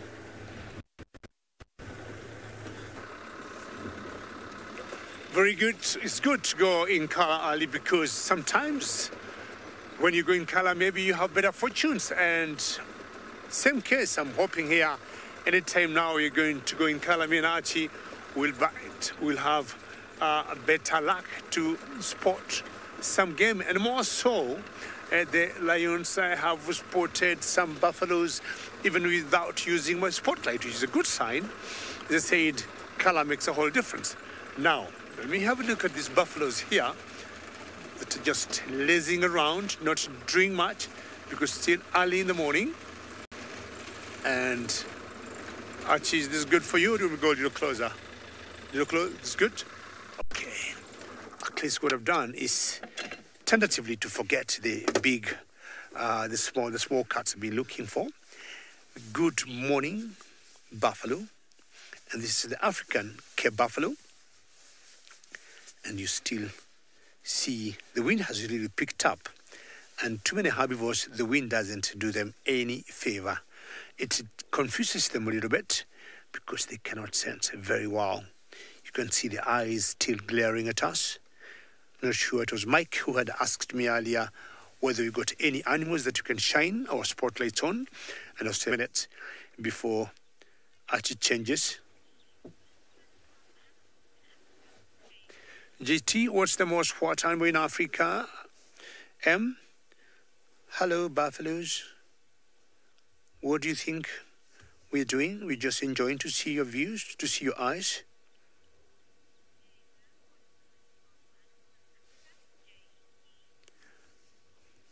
Not sure, you ask what's the most dangerous animal in Africa, and if that's the question, JT, I would say what you see on your screen now. I mean, we got very many dangerous animals here, and oh, right, JT, you're asking what's the most powerful animal in Africa? Well, JT, it depends on how you're looking at it. Depending on what is powerful for you. Is it in terms of fighting others? Is it in terms of pulling a big load? Is it in terms of what it can do? JT, I would say if it's the most powerful animal in Africa, I would say the elephant. The elephant, if you look at what elephants can do, I would say the most powerful animal in Africa is elephants. You have seen some of the trees elephants bring down with an ease. You know, it looks like a joke. You see an elephant swing its trunk up, gets a branch of a tree, and to just, boom, roll down. JT, we have heard of cases where elephants have attacked people in cars, and we have seen an elephant just tipping over a car. We haven't seen other animals doing that. We haven't seen buffaloes doing that. We haven't seen rhinos doing that. But an elephant for a small little car, just to tip it over and tramp on it, it's very easy. So I would say the most powerful animal we got in Africa is an elephant. I was talking of some, looking at trigger points of certain animals, and I was saying earlier that elephants, you can easily understand them and you can easily read them. But not these guys. These animals here, I would call them pretenders. You see what they're doing? Like running away from me? I'll tell you, they can do that, run away, and just go around behind me. The next thing, they'll be right behind me. We had hunters way back in Africa who would come to hunt animals. Yeah, they're very cheeky animals. You're right, Em. And what these hunters would write stories later on in books, they would say some of their colleagues, unfortunately, were killed by these buffaloes because they would come out hunting these buffaloes, but a few of the buffaloes also could hunt them. And when they were just maybe aiming their guns, to bring down a particular prime bull that they would have chosen as their trophy, you'd get one other buffalo going around and killing them from behind. I mean, even today, we have learned in Africa, this is one animal that you will never understand. This is one animal that you'll never predict. Look at that particular one, for example. Flicking at his tail, not feeding, but maybe he's thinking about me. You see how he's looking at me? And I tell you, the next couple of seconds, you'll just see him rush and going, of course, not to me, hitting someone else. See? He'll pretend, go in a different direction. But it might take him a split of a second just to turn around and do something you didn't expect. So even in the villages where we have come from, there have always been a big debate. Who is the most dangerous animal between buffaloes and hippos? I mean, personally, I'll still say buffaloes. Stanley, you say they are magnificent. Absolutely they are. Absolutely they are. So long as they behave, so long as you treat them well, and of course they treat you well, they are magnificent animals. And I'm looking at this being a herd of both males and females. And that we are always able to tell by the size of their horns, and males having bigger horns than females. And you'd call this a battle herd because it's definitely such a big group. Battle herds are always small, maybe 2s, 5s, or 10. Very good. Well, I'm going to stay with these buffaloes. Having seen elephants, we have seen 2 of the big 5 this morning, and I'm sure Ali might add that list of the big 5 of Africa.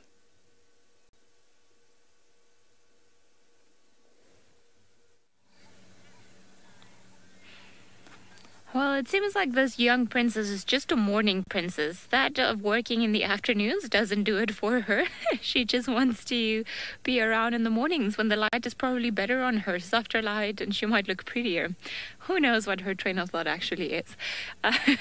This is, of course, Tlalamba. She's not too far from where we left her yesterday morning, and I am sure she saw me walk up and down when I was looking for her yesterday afternoon, probably about 1,000,000 times, because she is right exactly in the spots where we went in. We looked, and but at least she's here now, which is wonderful news after pretty much having no life the entire morning.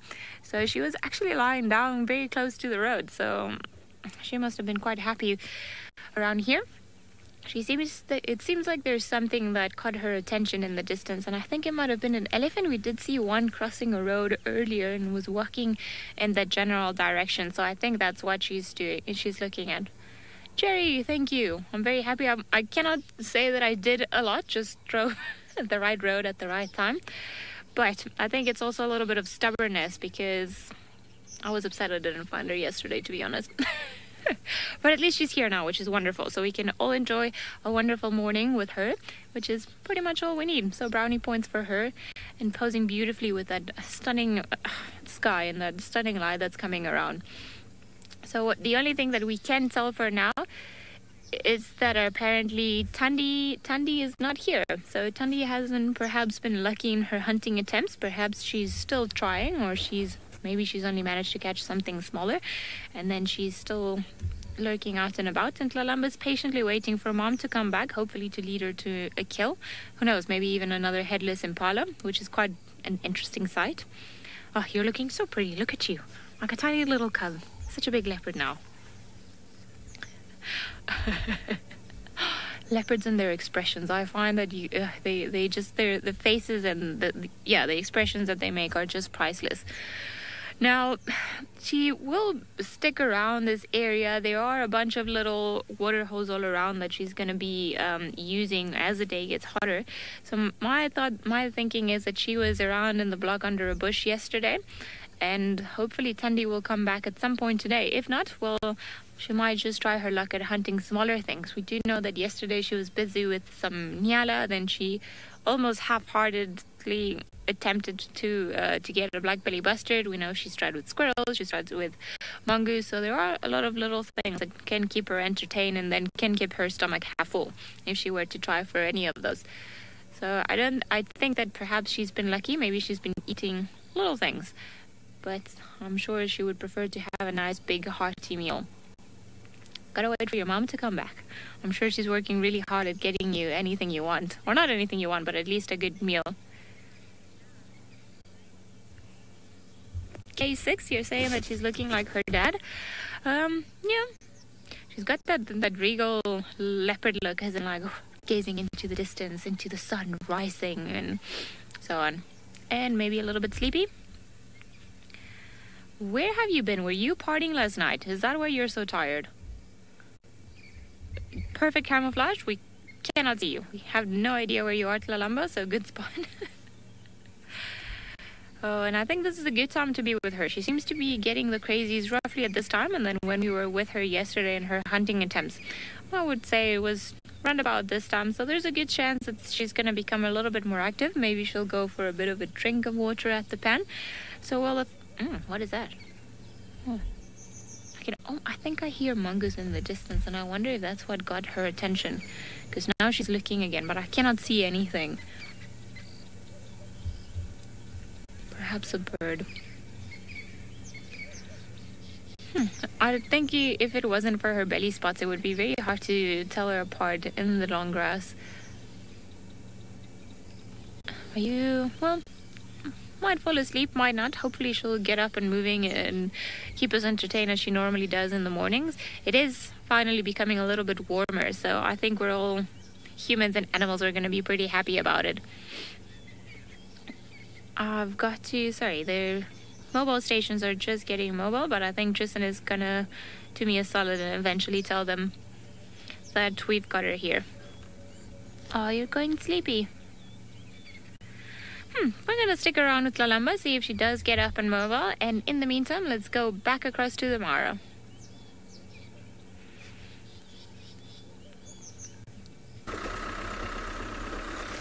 Very well done, Ali. 3 of the big 5, and I think it could be the good omen of being in color. And anybody who had missed my green shuka, you can see it, how colorful it looks. And Archie have decided now we must look colorful just like it is in South Africa. Just want to give you a small little swing here, and we just enjoy this beauty of the Mara, because I'm sure now Archie can move his camera as far as he can, unlike being in infrared where he can't move it very far.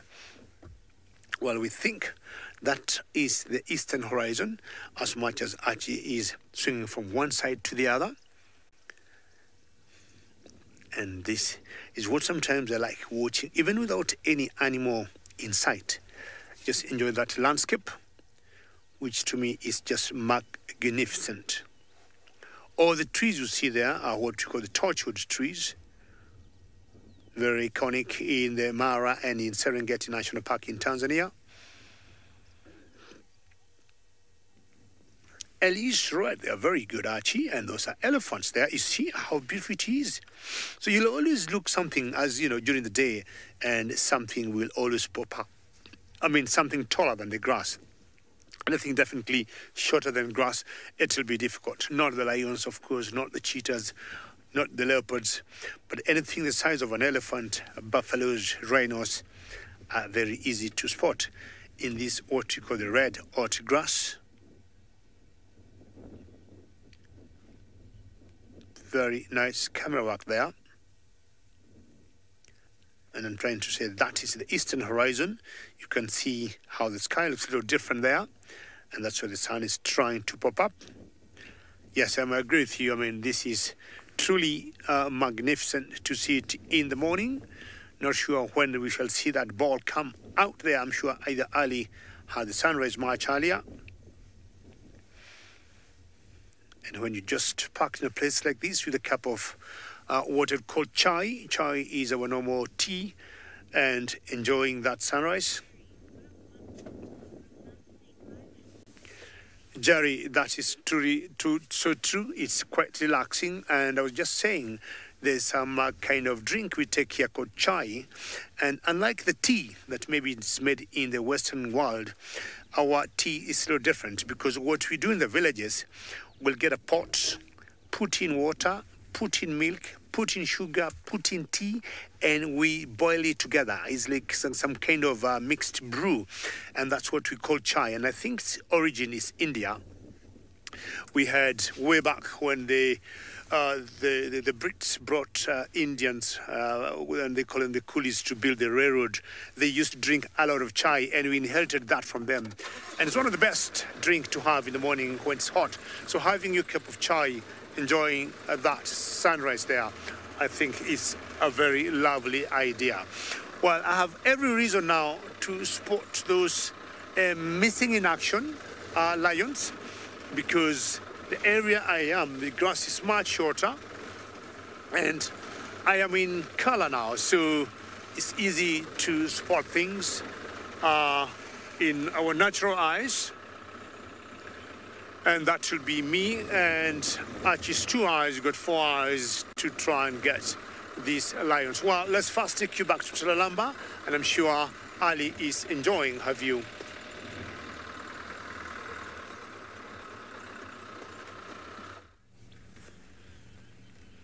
Well, that you see through the leaves there, that is the sun that's coming up in the horizon all the way, well, on the eastern side of the planet.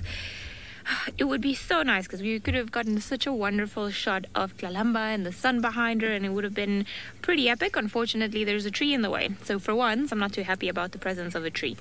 But suppose we cannot really complain. Tlalamba hasn't gotten up to too much. She's still there, but she hasn't put her head down, and she doesn't seem to be struggling with sleep until, of course, I said that, and then now she's starting to close her eyes. But there are too many noises, I think, because all the diurnal creatures are starting to wake up, starting to get their days started. Then it's almost like she cannot allow herself to fall asleep, because there are too many things that are keeping her awake, too many stimulus that are just making her reconsider how tired she is and if she actually wants to wake up or not. Seems like she's gonna, well, I don't think she'll, once the sun comes out, I don't think she'll stay in this exact spot for too long, because unless the clouds stay for a long period of time, I think it might be another very hot day. So chances are that she is eventually going to move somewhere else, and then maybe, hopefully, we'll be able to get another view of her. That is a stunning sunrise. Very, very beautiful, with all the rays coming through. Hold on, Davi, you're being very artistic this morning with the sunrise. Getting some really nice shots. Hello, Tlalamba. All we need is for you to jump so that we can catch you in the sunrise, and then that would be wonderful.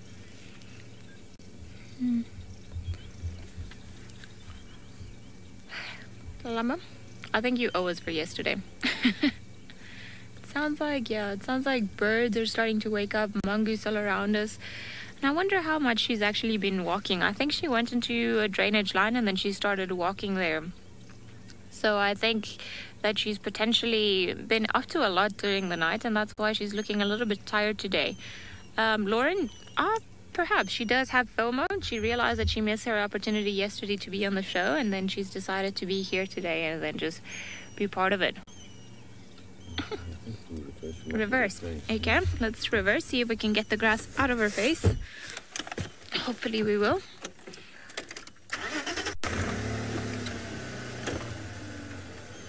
Let's just say when. Okay. Well, there is the one blade of grass as usual that is in her face, but if she carries on gazing in the distance like that, we might get lucky. Or if you want to be a star to us and then just move a little bit, Tlalamba, that would be wonderful. We would really appreciate it. No? Are you sleepy and grumpy? Anna Marie, I'm not too sure if she's eaten anything. I actually haven't had a chance to look at her belly because when we bumped into her, then she moved away and then she, moved away from us. So I was reversing the car and I couldn't really see anything. Did you see her belly? No. So we're going to wait for her to get up and start moving and then we'll be able to see it. I don't think that if she did eat anything that she had a substantial meal. I think she's still waiting for Tandi to provide those hearty meals that are going to get her stomach very full, almost like the size of a soccer ball. But she is looking a little bit grumpy this morning. She doesn't look too impressed like her happy, curious self. Perhaps she is very tired and that's why, fighting the sleep. But as we've said, she might have FOMO, so she doesn't really want to fall asleep just yet because there might be something that she can be a part of. Yo, you've got your head in the wrong grass now. Shame. I think she's very tired. I wonder how much she's actually been moving at night and for how long she's been playing. I'm sure she also welcomed the change in temperature, and that's perhaps what... Ooh. Looking like a big leopard with your big teeth. And her tail at the back is hilarious. It almost looks like a snake in the sand. So very easy to spot is her bright, fluffy white tuft at the bottom there. Seems like it's a morning of stunning sunrises everywhere, so let's head back to David, who I believe is enjoying it a little bit more.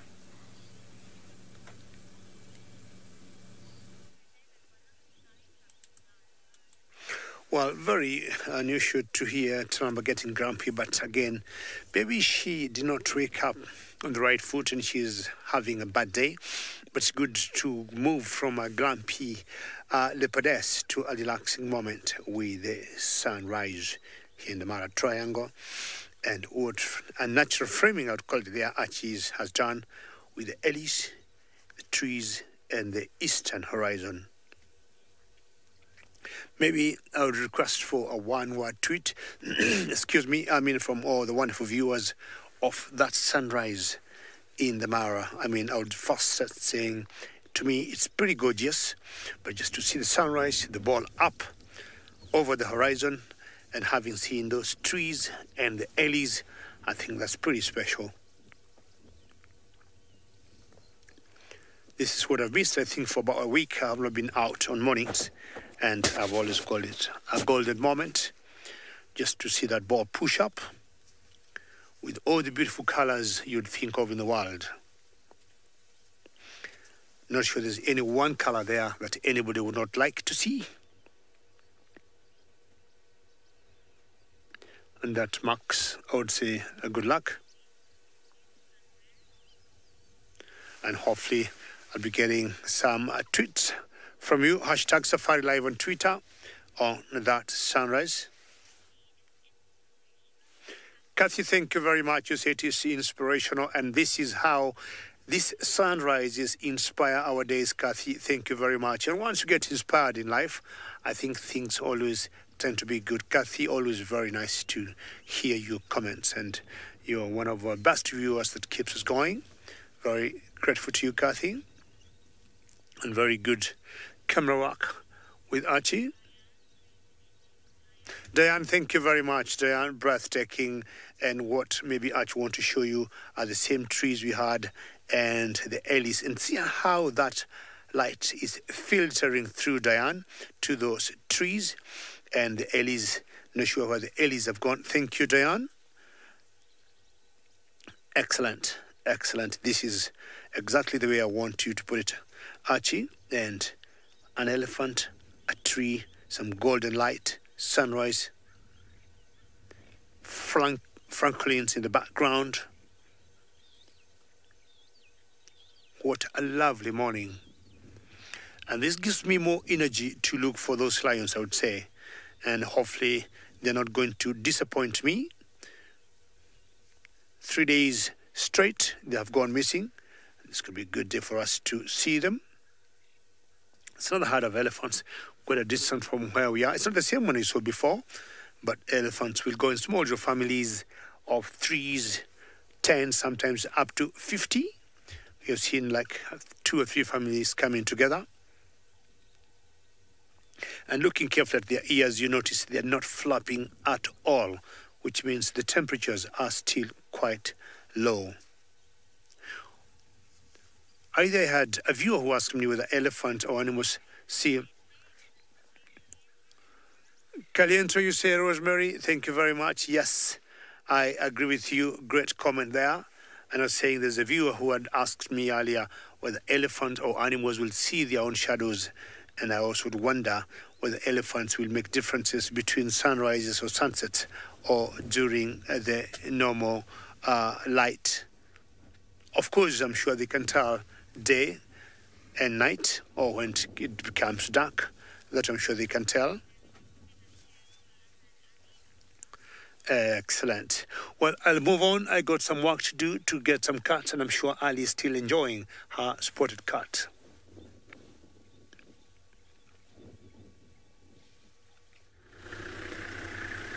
Morning. Sorry, Rex. Do you want me? Are you fine, or do you need me to move? Okay, cool. All right, cool. All right, sorry guys. We're just figuring out logistics as to how is better for everyone to view Tlalamba, because she is in a bit of a tricky spot, but beautiful spot anyway. And it seems like she's now finally managed to move her head around, and I think she's got a knack for getting that one blade of grass in her face. But I mean, we'll forgive her because she's so pretty. So hopefully she'll carry on moving, and then she'll start coming onto the road. I think now that the sun's starting to rise a little bit more over the horizon, then she might get a little bit more active, perhaps a little bit annoyed at the rise in temperature, and then hopefully she'll go back to the mud dwellers and have a drink. Or even, I wouldn't be upset if you went on top of that termite mountain and then just posed beautifully as you were earlier. Or if you want to gaze upon the distance and see the sunrise, like David has been doing, I'm sure you would get some really nice one-word tweets as well. Perhaps yawning would be mine. I was doing a little bit of research as to why we yawn, and then because it's always like fascinating, because whenever something starts yawning, then a lot of things start yawning as well. So every time she yawns, I almost feel like yawning, but it doesn't really just happen when we're tired or when we're sleepy or when we want to fall asleep. It's just a matter of when something is changing in the body and where your attention is changing. That is apparently when we start yawning, especially in terms of animal behavior for lions and leopards. It does seem to be, however, very contagious. And I think there is a long-standing theory that normally what it happens is when animals are waking up, they tend to start yawning a lot because there's more oxygen that is being pumped into the brain, because apparently we consume less oxygen when we are asleep, so more oxygen in the brain would tend to suggest that we would get active. But it seems like it's been a disreputed theory, or at least it doesn't have too many people that agree with it, because how would, our body know to send less or more air to the lungs and that type of subconscious level? So it is open on that, but it's very interesting just how such a simple biological factor can have so many interpretations. I mean, seems like there's something that is interesting in her, because her tail keeps flicking, or not flicking, but slowly moving, so a sign of her perhaps thinking about something. I am sorry, Emma, that I caused you to yawn so much. Now you might make me yawn, because now I cannot stop thinking about it. Tlalamba, on the other hand, she's not impressed. She's not yawning. She's just like, I don't know what you guys are talking about. And you can just see her tail moving every now and again. So there's something that she's trying to work out, something that she's thinking about, I would say. I'm not too sure what it could be for now. But now you're not going to move it, of course. Every time I say something, you do the opposite. That is quite some interesting piece of decoration you've got in your forehead there. She is looking sleepy. She's looking like a little baby that's about to fall asleep and it's really tired, but it doesn't want to sleep. I think FOMO is real for her. So the fear of missing out, if you're wondering what FOMO is. And I would say for young leopards, it's definitely real. Oh, you're going to yawn again? There we go. Oh, your teeth are still so nice and bright and white. Very pretty, still very sharp, and then as she gets older, then those teeth are going to start becoming less sharp because of use and fighting and hunting and pretty much everything else that she's going to use them as tools for. Ah, yes, turn my mouth, go. Stretching, there we go. Finally some morning yoga. I feel like we should have some like proper like sunrise music, like in the background. we can try to go up ahead. You want to get the sun behind her? Okay, I'm gonna move, follow the artistic directions of David, because he's normally always right. Palamba, please just stay there. Okay, say when, Davi. Hold on. Your artistic directions were correct once more. Now I just hope that she stays there. That is beautiful. What better sunrise could have we asked for? Well done, Davi. I was skeptical. I thought the trees were going to cover it, but you weren't, so well done. That rim light that photographers often talk about, and that little, almost like halo that she's got all around her. This is the money shot right here. And if she just were to turn around, yeah. Whew. We're not going to tell Tristan that this could have been a wonderful photo opportunity, because he might be a little bit upset. Oh, hello. Oh, so stunning. Okay, well, not too bad. I think our sunrise went from good to great. Yeah, don't give him that update, Emma. Let's just pretend that this is all we got. Now, I'm not too happy about the direction she's facing, because if she starts moving in that direction, it's a little bit thick, so it might not be ideal, but I'm pretty sure we're going to be able to power through everything. And who knows, maybe she just wants to do some sunrise yoga. Okay then, I suppose Pundu bashing time it is. Let's see if we can find her around. I can't see her tail anywhere, but I'm pretty sure she's gone down there, so let's try to get in there, see if we can follow her for a little bit longer. But while we try to find her, let's head over to Tristan, see how his tracking is going.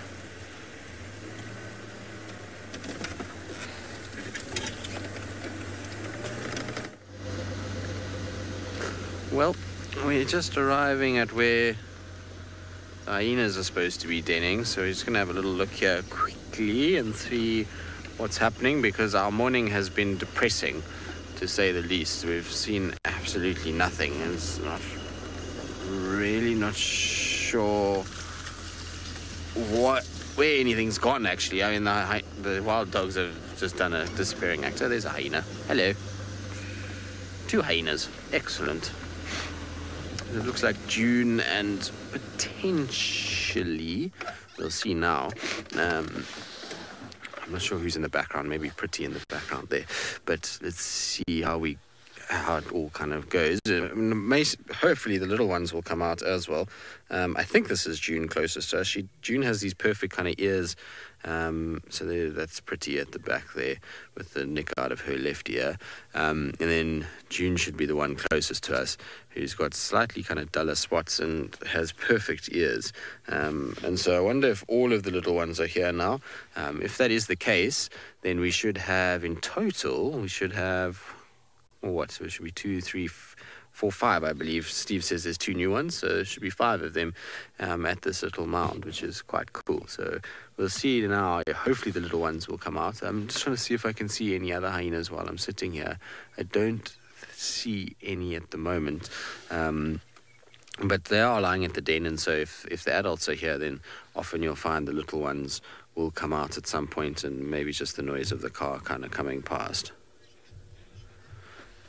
So, Chris Rogue, you say it's great that Corky is back. It is nice that she's back, isn't it? It's always pleasant when our sort of matriarchs of our clan are always around, and when their dens are back.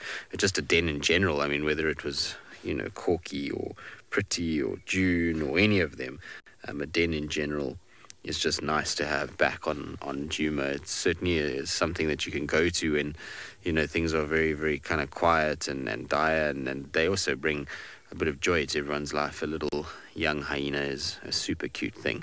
Everybody enjoys little baby hyenas. I mean, they might not like the adults so much, but a little one is very, very cute, and they're super playful and interactive, particularly with the car. Double Dash, I mean, we haven't seen the cubs recently, but that's Pretty sitting there, lying down, so I'm not sure we've seen cubs, though. I mean, if theoretically she should have, but, I mean, I certainly haven't seen them. I wonder if maybe she's lost them, but the fact that she's here would tend to suggest maybe, just maybe, that they are around. I think it's her. I'm saying pretty, but am I wrong? It looks like her. Pretty's a much more ginger color than what we see from Corky. Corky's this more kind of grey coloration. Looks like Pretty with that little nick out the top of the left ear. Yes, it is her. I'm pretty sure of it. It doesn't look like Corky. Now, she's busy walking off at the moment. She got suckle marks, whichever female it is. And so she should have little ones still, which is interesting. Now, what's she looking at? She's watching something. She's kind of going around the corner there. I just want to reverse a little bit just to see what she's seen. Maybe she's spotted something behind us here. We know that this den seems to have a propensity to attract leopards, with Hukamuri and that other male that came through here in one day, so you never know. She might just be going for some water, though. Let's just check. She's kind of moving back behind us here. She's got her head up like hyenas do when they get curious of something. So let's just try and reverse back. Maybe she's just going to go for a good wallow. A hyena loves a good wallow from time to time.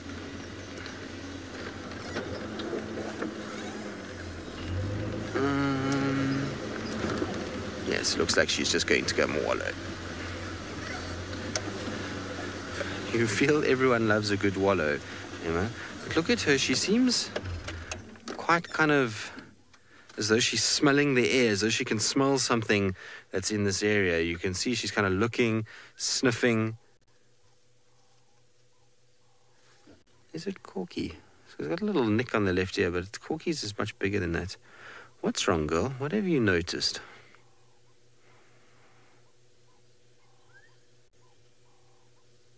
See how she's smelling?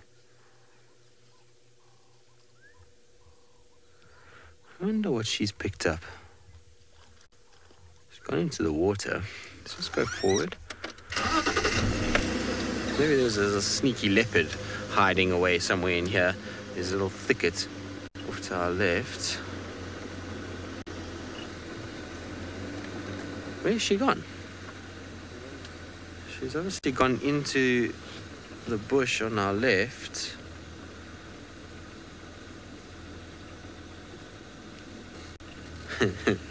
She's just completely disappeared. Look at that. So there was a hyena sitting there, but she's gone. It could very well be Corky, Michael. Like I say, there's a little tag on that bottom left ear, so it could be her. It doesn't look... When she was walking, it certainly didn't look like Pretty's face. The face looked a bit more kind of mangled than what Pretty's got, so it could be Corky. She just seems a lot more ginger than normal today. Generally, Corky's, like I say, got a more kind of grey appearance to her than what you see from Pretty, but it's been a while since I've seen any of them, so could very well be. I certainly don't profess to know the hyenas in any way, shape or form as well as I would the leopards around this area, but it could very well be Corky. But where's she gone is the question as well. She just disappeared inside that bush. I don't know if there's something inside there where she can go and lie down, or she just popped through the side and we just missed her.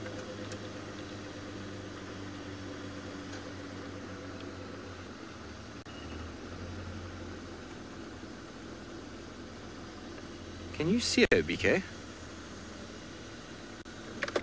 I don't know where she went.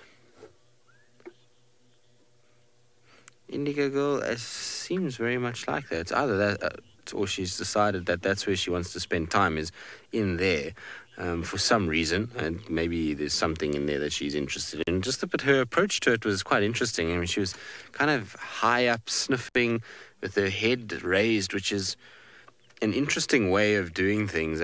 Generally, when hyenas do that, it's something that they've spotted and are smelling, and they often do that around a carcass when they kind of come up like that. So I don't know, maybe there's a bit of meat inside there. I'm not sure. I can see she's moving her ears. She's moving her ears, so she's inside there. So BK said, there she is. There we go. What are you doing inside there?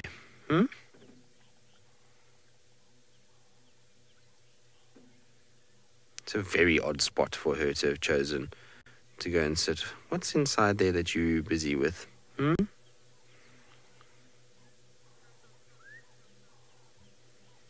Some ground hornbills calling way off in the distance as well.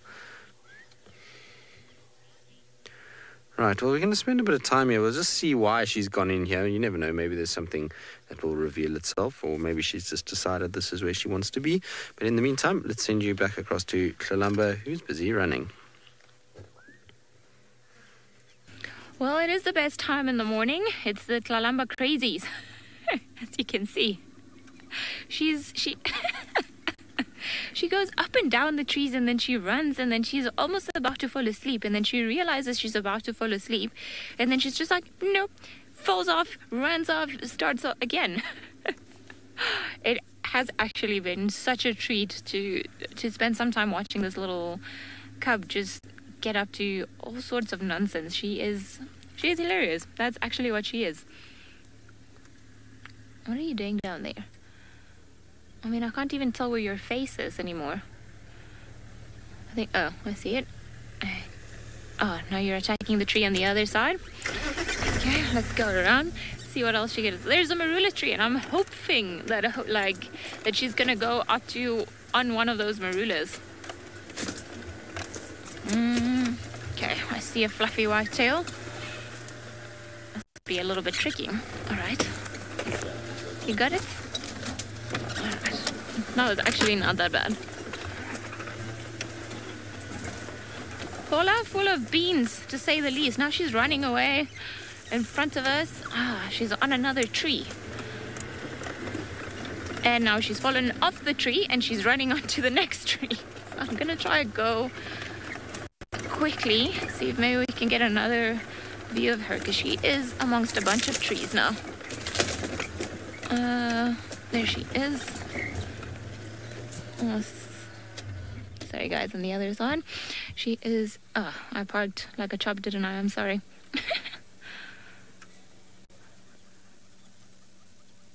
Alright, are you going for a mysterious leopard that hides behind the camouflage of the trees?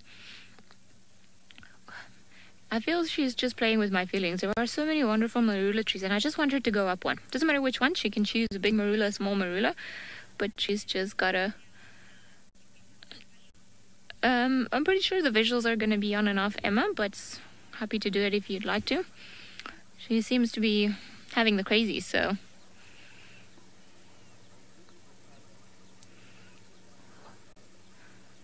Oh, she's going to jump somewhere else. Let me go forward.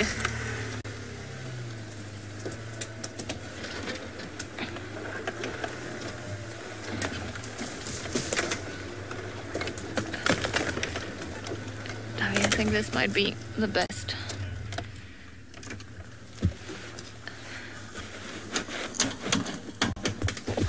Oh.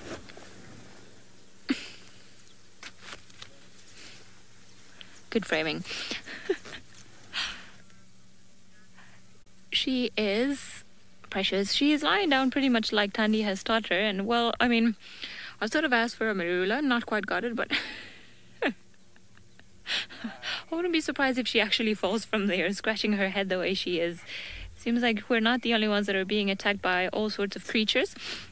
A lot of mosquitoes, a lot of ticks and everything else. So I think that's what's actually annoying her now. She's gone down and then she's carried on that way. So I'm going to go around. Hopefully we'll be able to get her on another tree, which would be quite lovely. Or perhaps running around like a crazy cat, like she is being. And I might be stuck. No, I'm not stuck, thankfully. Okay, just a dead stump that I couldn't get over, but lucky there's enough space to maneuver around. All right. Tlalamba, where did you go?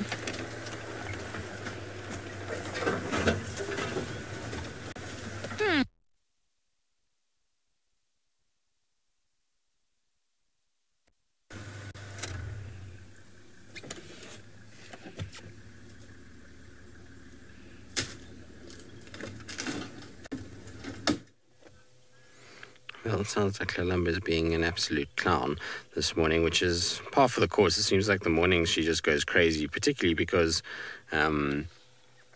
it's probably so much cooler and the days are so hot at the moment that it's better for her to have a bit of fun kind of during the course of the morning time and then rest during the rest of the day. But as you can see, that our hyena in here is not doing any of the above. It is most certainly not being playful and running around and showing itself off. It is hidden amongst the thickets as best it can, and almost as like a leopard would normally do. It's a very kind of leopard thing to do, is to go into a thicket like that and to go and kind of rest and take it easy. So what I think we'll do is we're going to leave this one here, go and sit rather at the den with the others and see if the little ones come out. I'm hoping that we will see the little ones. It's been so long since I've seen these hyena cubs. I actually can't even remember the last time I saw them. It would have been before, when was the last time? Well, before I went to the Mara, so that would have been October. October was the last time I saw them? A long time ago. So in fact, that's the last time I saw any of these big females from the Jume clan, bar June.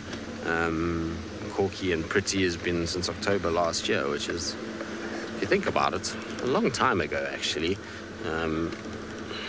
Time seems to be running away these days, I suppose, as it does in general anyway. Right, let's just go and see if we can get around and get to where the little ones are, and hopefully they're going to come out. Their little faces are super cute when they do come out of the mount. An existential crisis, yes, Emma. Time disappearing on me is doing that. But it happens. I mean, it's amazing though how quickly time feels like it's going. I can't actually believe that we're already in February, or middle of February in fact. We're not even, you know, in the sort of beginning anymore. We're already halfway through. Now that's where the little entrance is, but let's sit for a while and see. I'm going to try to position in a way that I can see what I think is June over here, and then if the little ones do come out, that we can just reverse back and kind of see them too. But I'll just sit on this side. I'm surprised the little ones aren't out, given that the adults are here. Now, I would have expected them to have been quite sort of busy, and would have kind of tried to kind of come out and play and have a bit of fun, that the adults are around. As is generally the case, when the adults are here, the cubs tend to be around, but maybe they've all played out at the moment and they just want to kind of sleep, which is, I suppose, understandable. Maybe the adults have been here all night and they've had a really good game and have played and are exhausted and now just lying, sleeping inside the mound. That hyena, though, is incredibly happy. Doesn't it look like the most smug little face that you've seen? It's kind of got these little eyes that are just closed and almost looks as though it's smiling in some ways at the fact that it's having a really nice nap. And I always laugh at how hyenas sleep. They sleep very differently to the cats in a lot of respects. I mean, you can see this adult's got its head all the way stretched forward, and then its legs are kind of tucked in underneath its body. There we go. Look at that. A ridiculous way to sleep. It doesn't look comfortable at all, but hyenas seem to be happy when they do this. They often sleep in exactly this kind of pattern. So, surprising though. I would have thought it would be more comfortable for them to lie on their sides and just flop down like the cats do, but apparently not. Apparently the hyena way is the right way. Now, of course, there's about 40 million blades of grass in front of her face.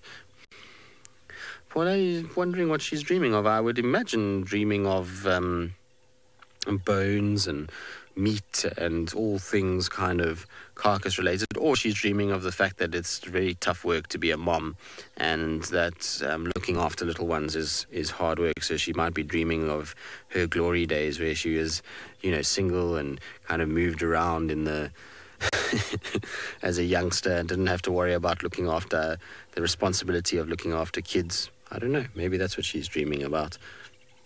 She said it's no kids. So kind of opened her eyes. It's perked up a lot since we said that. But that could be what it is. I don't know. Tough, exactly. It's tough to look after these little ones. I mean, they are full of beans when they want to be, much like any young animal. But these little hyenas can be very, very, very hard work. Often they'll see them running around, jumping on their moms and pulling their ears and biting their faces and pulling the tails. And it can, I would imagine, be a tough day at the office when you spend your entire day at the den. And also, you must remember, those little teeth that those little ones have are probably quite sharp. And when being pulled on by the ear, it's probably not a very pleasant experience at all. But I'm really hoping the little ones come out. They certainly have been in and out a lot. I mean, if you look at the termite mound itself, it's completely kind of smooth and dusty from the amount of sort of movement in and out. So if you look there, I mean, you can actually see all the kind of places where they've been running up and down and going kind of in and out of that hole. And so it's being well used. And so they obviously have been around even this morning. I mean, those kind of markings are probably, looks like a lot of it has been kind of moved this morning. So I wouldn't be surprised they were here and maybe heard the car and ran inside. So we'll just sit and be patient and hope that they come out. In the meantime, though, off to David.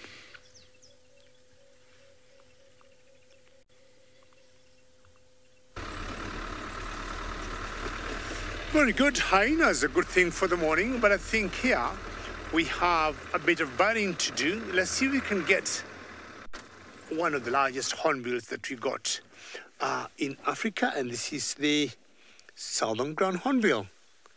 Let's see if we can get her out of the grass there. See what the grass is doing. The grass is quite high and everything just disappears in the grass. Yes, very good, Archie. Hopefully she's going to come out in the open.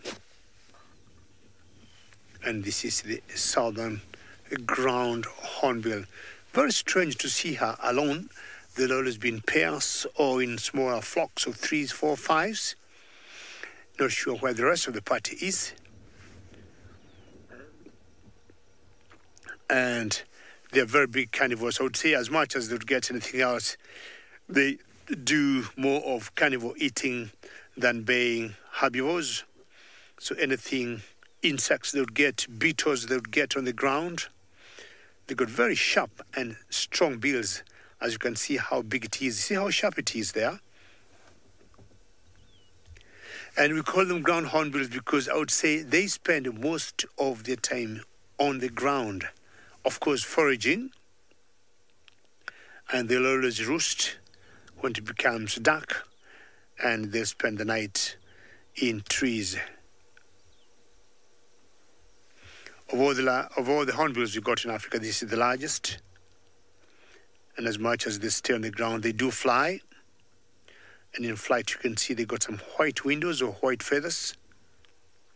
They have been known to catch even tortoises and even turning them around. And they got very strong beaks.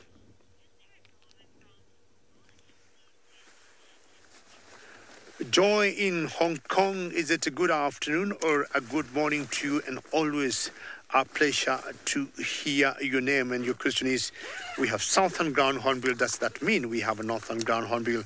And as we keep watching to that, I would say, number one, it's a very big yes. And I'm always very happy when I hear Joy in Hong Kong, having graced a visit to us in the camp the other day. So let's just hold on that guy there for a second. And I want to tell you, you are absolutely correct. And I'll be getting a hornbill to you in 1 second. And we have the hornbill there, that's the Abyssinian groundbill. 30. Now, we may not have the northern ground hornbill, but we have another one that is called the Abyssinian ground hornbill, but apparently it's found more in the northern part of the country. Now, I'm sure Archie will come to me in a minute now. And it is 397.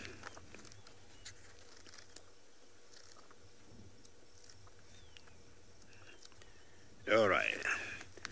Okay, it's 397. Now we're talking of the Abyssinian ground hornbill. Now, Archie, if you come to me, if you come to the book, not me particularly, you'll see what I'm talking about. Joy, I'm sure you are there. And what you're talking about right now, Joy, is number 2 there. And my finger is off. Thank you, Archie. And you see the 2 there, That is the southern ground hornbill. Now, good question. We normally see them in the southern parts, and I'm sure why they decided to call them the southern part, the southern ground hornbills, is because we see them more to the southern of Kenya and maybe the northern Tanzania. And your question was, do we then have the northern ground hornbill? And I said, maybe not. But what we'd have is the one on top there. Joy, you see that on there, Joy? And that's what we call the Abyssinian ground hornbill. And see the difference between the two. Huge difference. The Abyssinian doesn't have the bright red wattle that you see in the southern ground hornbill, and doesn't swell as much as they'd use it during courtship. Now, I want to go to a page that will show us a map of where you could easily see that, and that was page 397. Could be wrong, yes. And if you go to page 397 there, we are looking at where you could see that's the place there, Archie. There. So if you look at that spot, I think, Joy, we could easily say, thank you, very good job, Archie, there. We could say, yes, the Abyssinian ground hornbill, we can also call it the northern ground hornbill, because when you look on that Kenyan map, it's at the very northwest. So it's at right there. So I think you're right. We could say in default we also got the northern ground hornbill, as much as we call it the Abyssinian ground hornbill. I haven't seen one, and hopefully one day I'll be able to see one. All right, time to move on. And looking at the ICUN red list, the ground hornbills are quite vulnerable at the moment, and they are on the red list in terms of listing, and they have suffered a lot of habitat loss because of us, because of man. They normally nest in very large trees, very solid old trees, and the same trees also happen to please man for wood, for construction, and every time they bring them down, then they lose their nesting grounds or their nesting holes. Very good. So we'll keep moving, chancing for something else, but in the meantime, we'll go back to Tlalamba.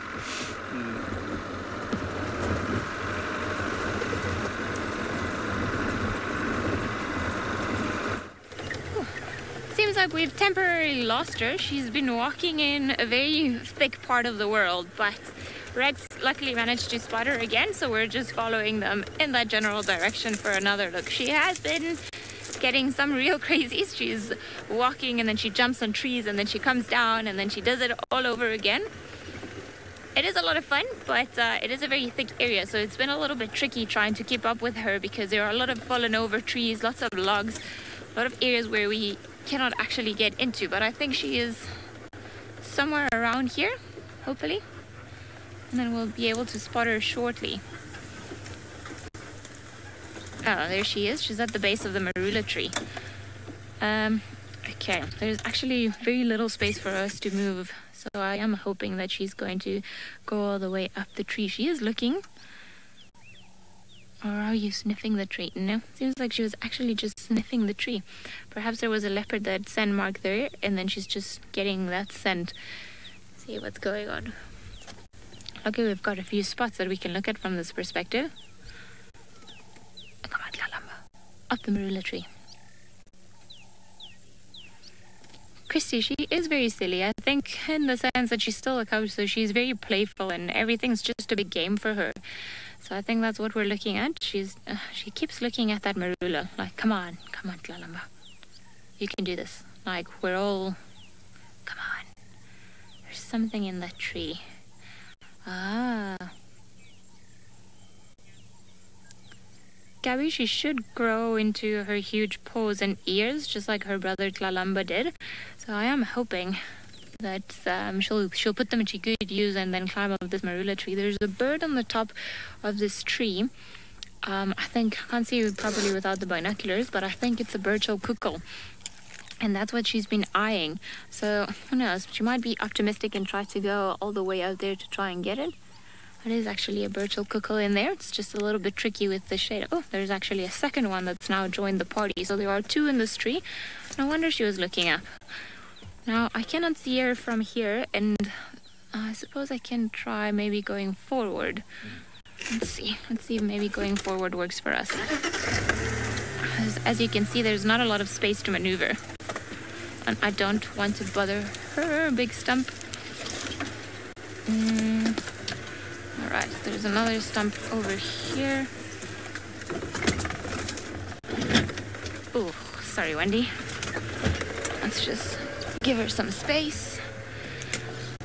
And there she is. Davy, sorry, this is as much as I can go because there's a stump here that's not going to let me move around. There she is. So the Birchall cuckoos, both of them are up in the tree, and then she keeps eyeing them. So I'm hoping that perhaps look at how curious she is, how she tilted her head there. So I am hoping that she's gonna be super optimistic and try to get all the way up there, and who knows, maybe even perhaps jump and try to get one of the trees. I have seen leopard cubs do that with squirrels before, potentially because they know that the squirrels are not likely to jump off the tree or fly away.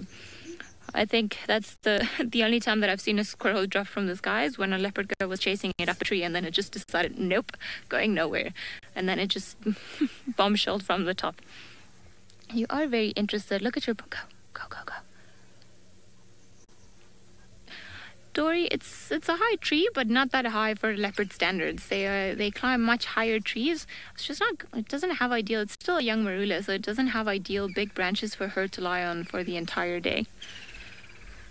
But, come on, Tlalamba. Up the marula you go. We know you want to. Oh, no, Tex. Don't interrupt her concentration. Come on. Oh, it's almost like she's thinking about it.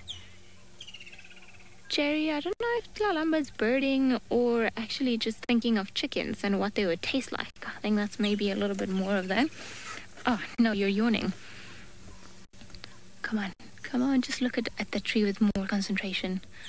So funny. Everything, she's distracted by everything. Everything's a potential something that she can hunt or stalk or try to eat, and then every tree is great to go all the way up. Everything's, there are just too many great things around for her to try and focus on just one. So, cuckoos, I think they're still in the tree. Oh, we've got more birds joining this tree. Come on, Tlalamba, surely this is worth going up. Come on. Or maybe not. I mean, we had a very good chance at one point. She definitely almost seemed like she was moving her bottom legs or her back legs and doing that typical, like, moving around and up and down, wiggling her tail and her bum a little bit, considering of going up and down. But there's a branch in her way, or in at least where she's sitting now, and if she were to go all the way up, I think that tiny little marula branch might be a bit of a hindrance for her smooth climbing skills. Yep, that one over there. Leopard's nest. Yeah, leopards can eat eggs, although I don't think it's something that features often in their diet. I think it would be more a matter of if perhaps since they come across them. I haven't heard of them featuring regularly in the diet of the leopards around this area, but I wouldn't be surprised. Leopards are quite opportunistic animals, and they might eat they have quite a varied diet, especially if we compare it to other creatures like the lions. And just of a little part of the report that I managed to read from Panthera, they were recorded about 34 different species of prey species for leopards alone in this area. But I've never seen them eat an egg, funny enough. Where are you going? Of course you're going back where we came from. We'll forgive you if you go back up another tree of your choosing. So many things for her to look at.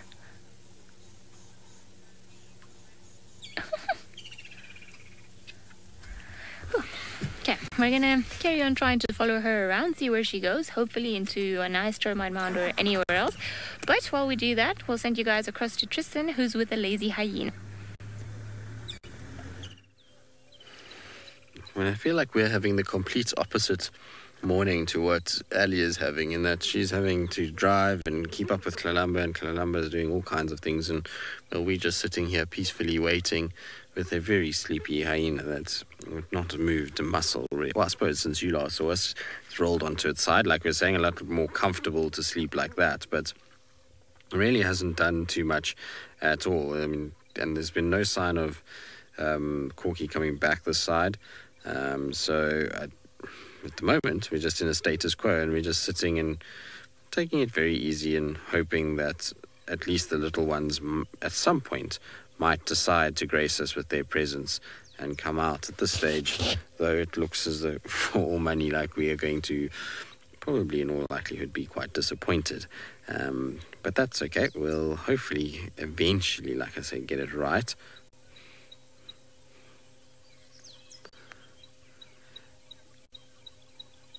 Deadwish, is hyena behavior similar to cats and dogs, or cats or dogs? Neither. They do their own thing altogether. Their behavior is hyena-ish. And so the problem with these kind of animals is everybody always kind of compares them to cats and dogs, and they're actually just really their own thing altogether, their own entity. And their behavior is pretty much unique to them. So there are elements that will remind you of dogs and elements that will remind you of cats. But generally it's just hyena-ish is the way that they are. And they live life according to their kind of own rules, and they don't apply dog or cat rules to themselves at all. I mean, there are, like I say, certain little similarities. Obviously, their looks are very dog-like, but in terms of their actual behavior, they pretty much have quite a unique thing out here. I mean, even if you look at the dogs or the cats, there's no matriarchal system really amongst either of those. And so for them, that's already a unique kind of facet, is that they will have this matriarch system and a very, very distinct class system through their ranks, or ranking system, if you want to call it that, where they'll have, essentially, if they're not part of that ranking system, then they certainly are not going to be kind of, or if they're not high up, they're not going to really kind of rule the roost too much, unless, of course, it's like Waffles, who kind of takes it by force. But there's that part of it. There's the fact that they bring food back to the den in the high rankers. I mean, you can see by the bones that are over here that they'll bring back bits of carcasses to the den site itself. You won't see that with wild dogs or any of the cats. So, you know, there's quite a few things about them that they just are completely unique to them. And so you can't really compare them to cats or dogs. I think that they are pretty good at just being themselves. Oh, you've perked up now. Excellent. Vicky, they do clean themselves a little bit, but they are dirty a lot because they wallow a lot. And so what you'll find with them is everybody, you know, often hyenas, unlike cats, will go and lie in wallows, and you can see her bum is all muddy, and that's from lying inside a wallow and actually getting full of mud. Right, so now this one is also off, so let's see where she's going. I'm going to try. I just want to see if she's going to go and join Corky, maybe.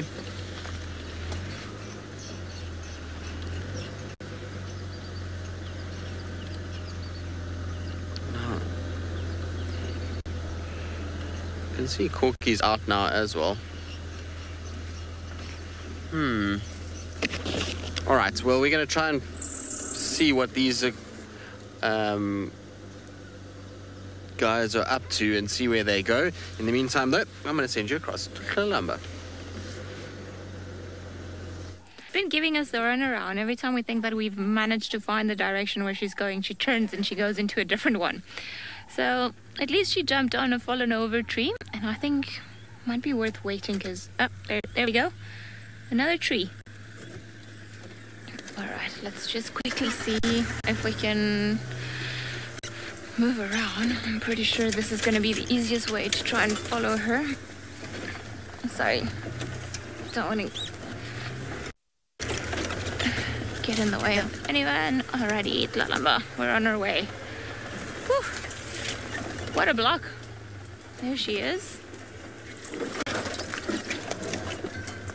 I mean, talk about a last morning for me, hey? I couldn't have asked for anything better. Perhaps a bit more of an open area.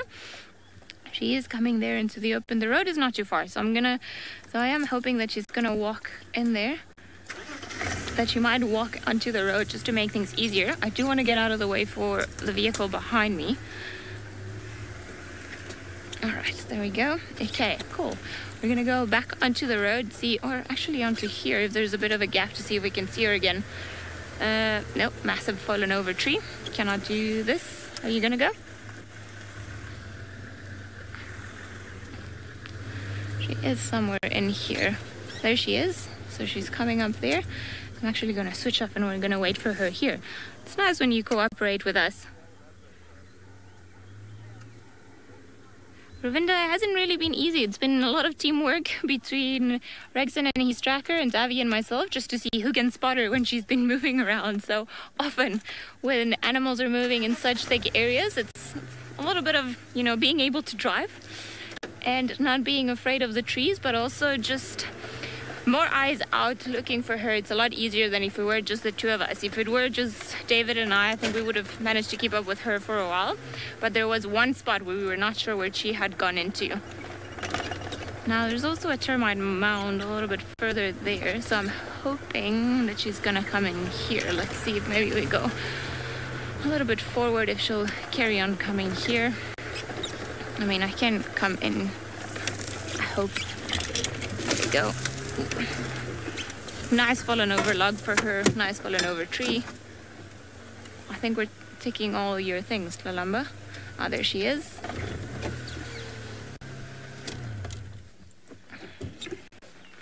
Why are you making that funny face for? She was making a funny face as if it almost seems like she seemed like she was about to grimace or do the Flamin grimace, in which case this could give us an indication that there's been a leopard around here. Look at her tail go. There's something here that's interesting her. Can you pick up, has your mom been here? Maybe that's what the smell that she's picking up, and that's why her nose is all of a sudden down on the ground. Maybe she can smell another leopard. Although maybe she thought she did. Can hear the birds are alarming at her. They've spotted her. Whoop. Gotta be a little bit more elusive, girl. Hide better from the birds. You can hear the birds in the distance. All of them going off at her. Now, I apologize for the antenna. She is going behind us, so it's going to be a little bit tricky. I just want to see where she goes because she's been changing direction so often. I often find that it's better just to sit and wait where she's actually going because she might just change her mind completely and move into another spot. But nope.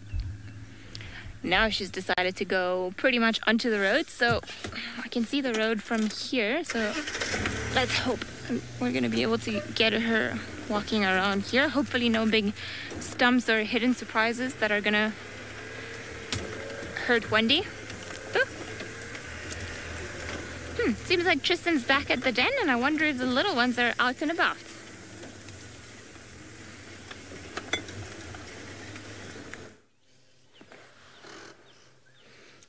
We are still at the den, but you can see there's been a slight repositioning and shuffling. They've gone up and now lay, or one of them lay in the sort of hole of the mound on the northern side. And then Corky's been up and down, and she looks very unsettled. She doesn't look as though she's too happy about things. She keeps kind of moving back and forth towards the pan. There's lots of oxpeckers that are calling as well. So I wonder if maybe there isn't something like a buffalo or something that's been walking around here, and that's maybe why she's a bit kind of concerned. And so it'll be interesting to see kind of where she's gone. She walked behind us just now, so I don't know where she went off to, but you can see this one's back to kind of sleeping and just taking it very, very easy at this stage, which I suppose is okay. I mean, it is late. I was hoping when they went and lay up against the sort of hole of the mound that the little ones would be curious and come and investigate, but it hasn't happened at all. And there's been no sound, not a squeak, not a whimper, not any sort of whooping or anything like that from anyone inside of that mound at the moment, which means that they are fast asleep. Connie, no, I don't think so. I mean, I suppose there could be a snake around, but her reactions are not like that. And plus, a snake would be quite cautious of hyenas and would probably move off. So, I don't know. I mean, it could be, they're right next to a mud wallow. So, there's a number of animals that will mud wallow. There's things like ellies and buffalo and Maybe that's why, the presence of the oxpeckers making as much noise as they are can often kind of indicate that something like a buffalo is around. Oh, there comes a little face. So just behind her there, BK, is a little one coming out. Hello, little one. Isn't that cute? Hello. So this plonk has gotten massive since I last saw her, and much lighter, that's for sure. And there come the other little ones. They seem as though they're also coming out behind at the moment. Should appear on the kind of right side of, you see the little ears? Just poking up every now and then. You'll see an ear coming over the body of an adult. And so there are the other little ones also around at the moment. But Plonk is so much lighter than the last time I saw him. He was tiny, and still like the one at the back when the last time I saw it. So very cool to see how much they've grown. Hello, little one. Is it just the one of you? But Steve said that there was two of you, as far as I understand it. So there should be two more. One more, should I say, that should come out. But isn't that cool? So a little bit of patience as... So exactly, not so little anymore. It's gotten a lot bigger. And light in coloration with these perfect little bright black spots. Hyenas are always at their prettiest when, in terms of their kind of spot patterns, when they are at this age, because the spots are bright black color, and generally their coat is quite a sort of light coloration. So they have these very defined markings, which is very cool to kind of see. But isn't that nice? So, like I say, a little bit of patience paid off. We just had to sit here for a while. Oh, now we got... How can you not enjoy little hyenas? Everyone always kind of talks about hyenas being ugly and, not very cute, but that to me is very cute. Hello, little one. Is that not the sweetest little face? It's still brown, hasn't got any spots yet on its body, which is normally indicative of it being sort of under 3 months old. So those are new little ones that are here, and like I say, Steve said there was two, so far I've only seen one. We'll just kind of sit here and wait, and maybe a second one will come out. Grumpy, you say the little one looks like it's got a bad toupee. Yes, shame there. The little hyenas, the fur does go all over the place. And, if you remember Plonk having the sort of patch over one eye at one point, where the fur had been kind of lost. So, they don't have the sort of most beautiful fur that is all in the right places, not like a little Columba. They're more kind of all over the show when they're born, and fur goes everywhere. Now, Plonk, what are you doing? Apparently this is how you climb over. Now, you don't go round. It's climbing over is what one does. Now, there comes the second one. So the second one is slowly coming out. There we go. So there is two of them, which is very cool to see. And now what you'll often find with these guys is that actually one is more kind of adventurous than the other. And they'll kind of be a little bit kind of nervy of coming out the one. The other one will be super playful around and almost dominate the other one to a degree. And Plonk in this case will probably be a bully, and will just do whatever it wants to do. And that's just because it's got that high-ranking mother, and so that allows it to kind of do whatever it... Are you going to come say hello, Plonk? Come say good morning to us. They often do. Hyenas can't help themselves. They're too curious about things. And so this new little one kind of walking, or this new object that's at the den, is always good to be able to kind of mess around with and bite and chew. Right, I just want to see if the little ones are going to stay out or if they're going to go running back in. They look a lot smaller than, I thought they were a little older than this. When Steve explained to me that there were two others, I didn't even realize that they were as small as they are. These are tiny little ones, but you can already see that there's one that seemingly is a little bit more... Goodness. All right, well, I think maybe let's show off these little ones to more people across the spectrum. We've got lots of viewers that are not watching only on these broadcasts, so these little ones are super cute and deserve to be shown to everyone.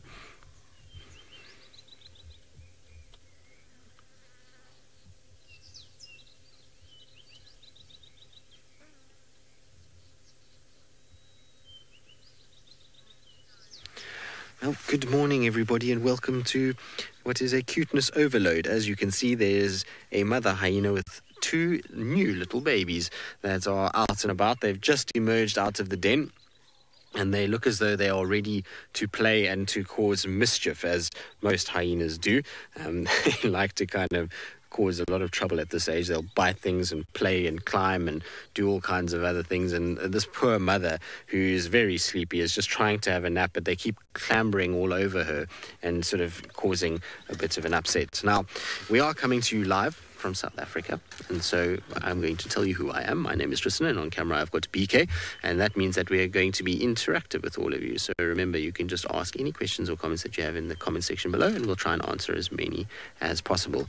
Now, you can see there's one that has actually climbed on top of Mom now, and this is the best game that they can play, is to try and see who is king of the castle. And so there's this game where they jump on the back of Mom. Is that not ridiculous? And you can see here comes the older cousin. So this is Plonk that's in front. That's the name of the hyena that's closest to us. And that is the matriarch's offspring. And so Plonk is quite boisterous and generally dominates everything because they will, as little ones, inherit their rank of their mother. And so because Mom is the sort of matriarch of the clan, little Plonk will be able to do what it really wants, to adults, to babies, to anybody. And so it's full of nonsense, but is super, super cute. It's at the age now where it's already got its spots. Plonk, are you going to come say hello? Sandy is more than double trouble. It's a trifecta of trouble in terms of, we've got the two littlest ones who are super cute and you can see don't venture far, and then you've got the naughtiest of the three, which is Plonk, the older one, and that hyena over there is the one that kind of tears about the place and causes all kinds of drama for the adults, for moms. They have a tough time keeping Plonk under control, but the two little ones will soon be the same. As they grow and they get stronger and they get a little bit more kind of into it, they will start to move around a lot more and be a lot more boisterous. Chris, we have found the den, yes. So basically what happened is 2 days ago, Steve was following Hukumuri, and Hukumuri came to a nearby mud wallow, and one of the other guides spotted a hyena in this area, and they then came past and saw the little ones. We've only had the den for 2 days. They've come back, which is really amazing, and even better that they've come back with two new little ones that we haven't met. So it's June is the mother, and then this is her two small little ones. And I would say age-wise, these little guys you can see have got no spots on them whatsoever. They're like little brown teddy bears at the moment, and so probably only, I would say, maybe anywhere between sort of 8 and 10 weeks, maybe even less than that. Now, Clayton, when will they get their spots? It depends. Each hyena is different. Some get their spots earlier than others, but generally around 3 months you start to see the first little spots kind of forming on the leg areas, and they'll kind of get lighter from the legs up onto the body itself. So probably I'd say in the next 6 weeks for these guys, they'll start to see spots kind of coming out. But for now, they're little brown bundles of fur and are super, super cute. And hopefully, like I said, the other one will come back out and kind of mess around. There's Plonk and one of the little ones are on that side, but they'll come back. They typically don't like to venture too far away from where Mom is. They like to be fairly close to where the mother is lying, and often they'll try and come and suckle as well. Now, Olga, you say these are too cute. They are very, very cute, and it's one of the reasons why we love spending time at a hyena den, is because hyenas unfortunately have got this, this really bad reputation due to many different reasons, and everyone always thinks of them as these kind of savage, horrible animals that steal, and actually that's not really how hyenas are at all. And dens and the cute sort of factor of little ones like this can often change people's opinions, and people can actually start to learn to really enjoy hyenas and learn about them, rather than just writing them off as an animal that you don't really want to spend any time with. So I thoroughly enjoy spending time at dens, and the little ones really are super cute. Right, now that one has disappeared behind a thicket. It's busy marking actually is what it's doing. It's pasting at the moment and making a bit of a mess of it and falling down the mound. And so the other one has gone inside. This little one is not really kind of visible, and so we're going to say goodbye for now. If anything changes and we get a better view, or they decide to start playing some more, we certainly will come back to you. But from BK and myself, it's been an absolute pleasure, and we hope to see you all soon.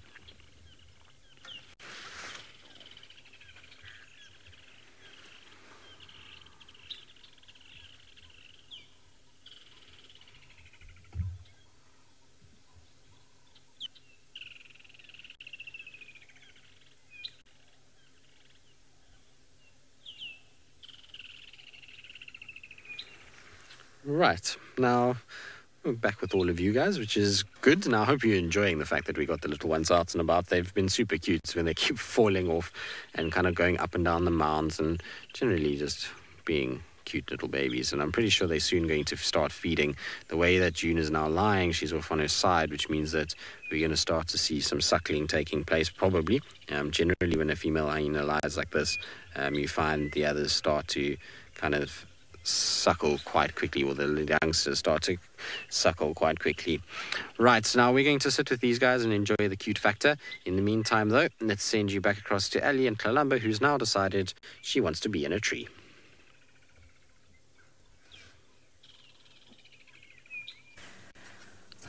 Well, she's definitely carried on running and jumping and doing all sorts of different things, and she's now climbed on top of this fallen over tree, so we're actually just hoping that she's going to come into one of the higher branches, because if she does, then it's going to be such a great view. She's just unfortunately got that one stick in front of her face, and it seems like there's something that caught her attention, because she started running in that hare-like manner that leopards do, jumping and pouncing, and then all of a sudden this tree was the best vantage point she could find. So I wonder if she's not found or looking for something small to hunt, maybe something like a squirrel, duiker, a steenbok. Maybe even those tiny nyala from yesterday. Who knows? Leopard minds work in mysterious ways. Are you gonna go down? No! Go to the top of the tree.